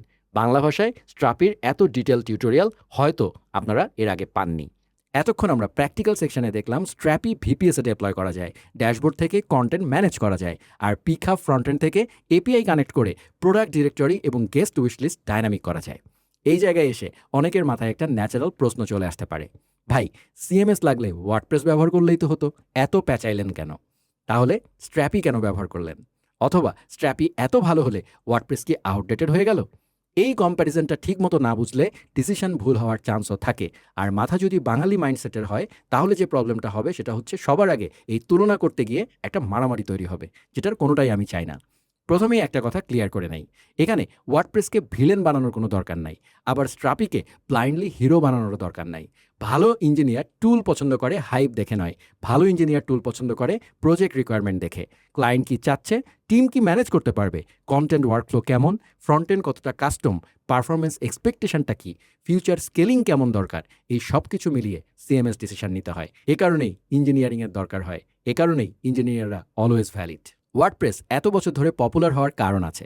আপনি যদি দ্রুত একটা কমপ্লিট ওয়েবসাইট বানাতে চান যেখানে page, blog, media, menu, theme, plugin, SEO, form, user management সব কিছু রেডি ইকোসিস্টেমের মধ্যে পাওয়া যায়, ওয়ার্ডপ্রেস এখনও সেখানে স্ট্রং চয়েস। ধরেন ক্লায়েন্ট বলছে আমার একটা কোম্পানি ওয়েবসাইট লাগবে, অধিকাংশ ক্ষেত্রে ক্লায়েন্ট বলেই দিবে আমার একটা ওয়ার্ডপ্রেসের ওয়েবসাইট লাগবে। Home page, about page, service page, blog, contact form, SEO plugin, editor access আর কয়েকজন non technical staff content update করবে। এই কেসে ওয়ার্ডপ্রেস অনেক প্র্যাকটিক্যাল, কারণ ওয়ার্ডপ্রেস শুধু কন্টেন্ট স্টোর করে না, সে website rendering, admin experience, theme system, plugin ecosystem সব কিছুকে একসাথে নেয়। এই জন্যই ট্র্যাডিশনাল ওয়ার্ডপ্রেসকে অনেক সময় মোনোলিথিক সিএমএস বলা হয়। মোনোলিথিক মানে খারাপ কিছু নয়, মোনোলিথিক মানে অনেক কাজ একই সিস্টেমের মধ্যে কানেক্টেড। কন্টেন্ট ম্যানেজ করা, পেজ রেন্ডার করা, থিম দিয়ে লেআউট কন্ট্রোল করা, প্লাগইন দিয়ে ফিচার অ্যাড করা, সব কিছু একই প্রবলেমে থাকে। ছোট business website, blog, news site, landing page, brochure site বা এমন প্রজেক্ট যেখানে কাস্টম ফ্রন্ট এন্ড ইঞ্জিনিয়ারিংয়ের দরকার নাই, সেখানে এই মডেল অনেক সময় ফাস্টার, চিপার এবং ইজিয়ার হয়। কিন্তু প্রবলেম শুরু হয় যখন আপনার ফ্রন্ট এন্ড আর শুধু থিম থাকে না। ধরেন আপনার ফ্রন্ট এন্ড হচ্ছে কাস্টম একটা রিয়্যাক্ট অ্যাপ, অথবা নেক্সট.js বেসড প্রোডাক্ট এক্সপেরিয়েন্স, অথবা মোবাইল অ্যাপ এবং ওয়েব অ্যাপ, দুই জায়গায় একই কন্টেন্ট দরকার। আপনার ইউআই পুরোপুরি কাস্টম, আপনার ডিজাইন সিস্টেম আলাদা, আপনার data structure, product category, wish list, filter, relation, media, dynamic content এগুলো দিয়ে তৈরি। এই জায়গায় ওয়ার্ডপ্রেস দিয়ে কাজ করা অসম্ভব নয়, কিন্তু সবসময় ন্যাচারাল নাও হতে পারে। এখানে অনেকেই একটা ভুল কম্প্যারিজন করে, তারা বলে ওয়ার্ডপ্রেসে তো রেস্ট এপিআই আছে। ঠিক কথা, ওয়ার্ডপ্রেস রেস্ট এপিআই আছে এবং সেই এপিআই দিয়ে জেসন ডেটা নিয়ে হেডলেস ফ্রন্ট এন্ড বানানোও যায়। কিন্তু প্রশ্ন হচ্ছে আপনার প্রজেক্টের জন্য কোনটা ন্যাচারাল ফিট। ওয়ার্ডপ্রেসের কোর স্ট্রেংথ হচ্ছে কমপ্লিট ওয়েবসাইট পাবলিশিং ইকোসিস্টেম। স্ট্র্যাপির কোর স্ট্রেংথ হচ্ছে কাস্টম কন্টেন্ট মডেল থেকে এপিআই ফার্স্ট ব্যাকএন্ড তৈরি করা। দুইটা আলাদা স্টার্টিং পয়েন্ট থেকে এসেছে। ওয়ার্ডপ্রেস কিন্তু এপিআই ফার্স্ট নয়, পরে জোড়া লাগানো হয়েছে। আর Strapi right from day one সেটা এপিআই ফার্স্ট অ্যাপ্রোচ থেকে এসেছে। স্ট্র্যাপিতে আমরা আগে দেখেছি কন্টেন্ট টাইপ বিল্ডার দিয়ে প্রোডাক্ট, ক্যাটাগরি, উইশ লিস্টের মতো স্ট্রাকচার বানানো যায়। তারপর ফ্রন্ট এন্ড সেই ডেটা এপিআই কনজিউম করে। এখানে front end completely independent. React, Next JS, mobile app যেটাই হোক, স্ট্র্যাপি শুধু কন্টেন্ট ব্যাকএন্ড হিসাবে কাজ করে। আপনি কিভাবে ইউআই রেন্ডার করবেন, কোন রাউট বানাবেন, কোন অ্যানিমেশন দিবেন, কোন ফ্রেমওয়ার্ক ব্যবহার করবেন, এগুলো স্ট্র্যাপি ডিকটেট করে না, কিন্তু ওয়ার্ডপ্রেস করে। এই ফ্রিডম কাস্টম ফ্রন্ট এন্ড প্রজেক্টের জন্য একটা বড় অ্যাডভান্টেজ। আরেকটা ইম্পর্টেন্ট জায়গা হচ্ছে data shape. WordPress historically post, page, taxonomy, media, plugin ইকোসিস্টেমের উপরে দাঁড়িয়ে আছে। পেঁচানো পুচানো ডেটাবেস, অনেক unnecessary relation. Custom content type এখানে বানানো যায়, কাস্টম ফিল্ড তৈরি করা যায়, প্লাগইন দিয়ে অনেক কিছু করা যায়। কিন্তু অনেক সময় প্রজেক্ট যত কাস্টম হয়, ওয়ার্ডপ্রেসের ভিতরে ডেটা মডেলকে প্রজেক্টের সাথে তখন ফিট জোর করে করাতে হয়। স্ট্র্যাপির ক্ষেত্রে শুরু থেকেই আপনি নিজের কন্টেন্ট মডেল ডিফাইন করছেন। প্রোডাক্ট মানে প্রোডাক্ট, ক্যাটাগরি মানে ক্যাটাগরি। অনেকে বলতে পারেন, ওয়ার্ডপ্রেসকে যারা পছন্দ করেন তারা মানে বলতে পারেন বা আমার কাউন্টার দিতে পারেন যে ওয়ার্ডপ্রেসেও কাস্টম টেবিল বানিয়ে করা যায়। অবশ্যই করা যায়। আপনি ইঞ্জিনিয়ারিং হলে এই ভিডিও আপনি দেখছেন না, কিন্তু যারা দেখছেন তাদের জন্য বলছি, স্ট্র্যাপির ক্ষেত্রে এই রিলেশনগুলো মানে রিলেশন। ফ্রন্ট এন্ড ডেভেলপারের কাছে এই মডেল অনেক ডিরেক্ট লাগবে। এখন পারফরমেন্স বা এপিআই রেসপন্সের কথাও চলে আসবে। স্ট্র্যাপি 5-এ রেসপন্স ফরম্যাট আগের থেকে অনেক ক্লিন হয়েছে এবং এপিআই থেকে কোন ফিল্ড নেবেন, কোন রিলেশন পপুলেট করবেন, সেটা কনশাসভাবে কন্ট্রোল করা যায়। হোম পেজে যদি শুধু প্রোডাক্ট নেম, থাম্বনেল, প্রাইস এগুলো লাগে, তাহলে শুধু সেই ডেটা নেওয়ার মাইন্ডসেট রাখতে পারেন। ডিটেলস পেজে গেলে ফুল ডেসক্রিপশন, মিডিয়া, রিলেশন এগুলো নেওয়া যায়। এটা ফ্রন্ট এন্ড পারফরমেন্স থিঙ্কিংয়ের সঙ্গে ভালোভাবে মিলে যায়। ডেটা ফেচিং মানে শুধু এন্ড পয়েন্ট কল করা না, রাইট স্ক্রিনের জন্য রাইট অ্যামাউন্ট অফ ডেটা নেওয়া। এই কাস্টমাইজেশনটা এপিআই লেভেলে স্ট্র্যাপি খুব সুন্দর করে অফার করে। তবে এখানেও অনেস্টি দরকার। স্ট্র্যাপি নিলেই সব প্রজেক্ট বেটার হয়ে যাবে বিষয়টা এমন নয়। স্ট্র্যাপি ব্যবহার করলে আপনাকে ফ্রন্ট এন্ড বানাতে হবে, হোস্টিং বুঝতে হবে, পারমিশন কনফিগার করতে হবে, ডেপ্লয়মেন্ট ম্যানেজ করতে হবে, ব্যাকআপ ভাবতে হবে, সিকিউরিটি বাউন্ডারি বুঝতে হবে। ওয়ার্ডপ্রেসে অনেক কিছু প্লাগইন বা ম্যানেজড হোস্টিং ইকোসিস্টেম দিয়ে অলরেডি হ্যান্ডেল থাকতে পারে। তাই নন টেকনিক্যাল ক্লায়েন্ট যদি সিম্পল ওয়েবসাইট চায় এবং টিম যদি ওয়ার্ডপ্রেস ইকোসিস্টেমে কমফোর্টেবল হয়, ওয়ার্ডপ্রেস ভালো ডিসিশন হতে পারে। অন্যদিকে ক্লায়েন্ট যদি বলে আমার কিন্তু একটা কাস্টম প্রোডাক্ট ডিরেক্টরি লাগবে, ফ্রন্ট এন্ড হবে রিয়্যাক্ট বা নেক্সট.জেএস দিয়ে, ব্যাক এন্ড থেকে এপিআই আসবে, অ্যাডমিন ড্যাশবোর্ড থেকে প্রোডাক্ট ম্যানেজ করব, ভবিষ্যতে মোবাইল অ্যাপ আসতে পারে, আর ইউআই পুরোপুরি কাস্টম হবে, তাহলে স্ট্র্যাপি অনেক লজিক্যাল ডিসিশন। কারণ এখানে সিএমএস আপনার ফ্রন্ট এন্ডকে কন্ট্রোল করছে না, সিএমএস শুধু কন্টেন্ট ম্যানেজ করছে আর ফ্রন্ট এন্ড নিজের এক্সপিরিয়েন্স বিল্ড করছে। এই কম্প্যারিজনের একটা সিম্পল রুল মনে রাখতে পারেন। ওয়েবসাইট ফার্স্ট প্রজেক্ট হলে ওয়ার্ডপ্রেসকে ভাবুন, এপিআই ফার্স্ট কন্টেন্ট ব্যাকএন্ড হলে স্ট্র্যাপিকে ভাবুন। এটা হচ্ছে আমার থিওরি। থিম ড্রিভেন ডেলিভারি হলে ওয়ার্ডপ্রেসকে ভাবুন, custom front end driven delivery হলে স্ট্র্যাপিকে ভাবুন। নন টেকনিক্যাল ক্লায়েন্ট যদি রেডিমেড সাইট এডিটিং এক্সপিরিয়েন্স চায় আর কিছু না বোঝে, তাহলে ওয়ার্ডপ্রেস শক্তিশালী। ডেভেলপার টিম যদি স্ট্রাকচার্ড কন্টেন্ট এপিআই চায়, স্ট্র্যাপি শক্তিশালী। তাহলে ফাইনাল ডিসিশনটা প্ল্যাটফর্ম লয়্যালটি দিয়ে নেওয়া যাবে না, ডিসিশন নিতে হবে আর্কিটেকচারাল ফিট দিয়ে। ওয়ার্ডপ্রেস এবং স্ট্র্যাপি দুইটাই ইউজফুল, কিন্তু দুইটার প্রবলেম ডোমেন আলাদা। ওয়ার্ডপ্রেস আপনাকে কমপ্লিট পাবলিশিং সিস্টেম দেয়, স্ট্র্যাপি আপনাকে ফ্লেক্সিবল কন্টেন্ট এপিআই ব্যাকএন্ড দেয়। আপনার প্রজেক্ট যদি পিক হাবের মতো হয়, যেখানে ফ্রন্ট এন্ড আগে থেকেই কাস্টম আর ব্যাকএন্ড দরকার content, media, relation, wishlist, sync, API ইন্টিগ্রেশনের এসবের জন্য, তাহলে স্ট্র্যাপি এই আর্কিটেকচারের সঙ্গে অনেক ক্লিনভাবে ফিট হয়ে যাবে। এখন আমরা বুঝলাম কোন কেসে ওয়ার্ডপ্রেস সেন্সিবল, কোন কেসে স্ট্র্যাপি সেন্সিবল। কিন্তু শেষ করার আগে একটা ফাইনাল রিয়েলিটি চেক দরকার, কারণ স্ট্র্যাপিকে সেলফ হোস্ট করলেই সেটা প্রোডাকশন রেডি হয়ে যায় না। প্রোডাকশানে যাওয়া মানে সিকিউরিটি নিয়ে ভাবা, ব্যাকআপ নিয়ে ভাবা, ডাউন টাইম নিয়ে ভাবা, আপডেট, মনিটরিং এসবের একটা ওনারশিপ থাকতে হবে আপনার। তাই শেষ সেকশনে আমরা হাইপ বাদ দিয়ে স্ট্র্যাপি, প্রোডাকশন রিয়েলিটি এবং ফাইনাল ভার্ডিক্ট নিয়ে কথা বলবো। এখন আমরা আমাদের টিউটোরিয়ালের একদম শেষের দিকে চলে এসেছি। শুরুতে আমরা ফ্রন্ট এন্ড ডেভেলপারদের কন্টেন্ট ট্র্যাজেডি দেখেছিলাম, তারপর বুঝেছি হেডলেস সিএমএস কীভাবে ফ্রন্ট এন্ড আর ব্যাক এন্ডকে আলাদা করে। এরপর ক্লাউড বনাম সেলফ হোস্টেড ডিসিশন দেখেছি। প্র্যাকটিক্যাল সেকশনে local setup, VPS deployment, Strapi dashboard, content type, permission, React front end integration, product fetch, guest wishlist sync সব কিছু আমরা দেখেছি। এই সব কিছু মিলিয়ে আমরা একটা স্ট্যাটিক ফ্রন্ট এন্ড প্রজেক্টকে ডাইনামিক কন্টেন্ট ড্রিভেন অ্যাপ্লিকেশনে কনভার্ট করেছি। আর ওয়ার্ডপ্রেস বনাম স্ট্র্যাপি কম্প্যারিজন থেকে বুঝেছি টুল ডিসিশন হাইপ দেখে কখনো নেওয়া যায় না, আর্কিটেকচার ফিট দেখে নিতে হয়। কিন্তু এখানেই একটা প্রফেশনাল রিয়েলিটি চেক দরকার। স্ট্র্যাপি ডেপ্লয় হয়ে গেছে মানে প্রজেক্ট প্রোডাকশন রেডি, বিষয়টা কিন্তু এমন নয়।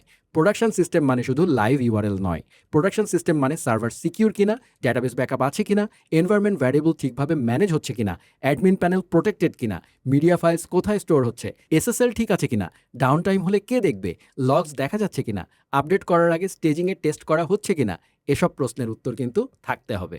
সেলফ হোস্টিং করলে এই রেসপন্সিবিলিটি আপনার সম্পূর্ণ কাঁধে চলে আসবে। ভিপিএস চিপ হতে পারে, কিন্তু রেসপন্সিবিলিটি কিন্তু চিপ নয়। Server update, database backup, Strapi version upgrade, permission mistake, public API exposure, brute force protection, file upload limit, storage planning, monitoring এই সব কিছু প্রজেক্টের অংশ।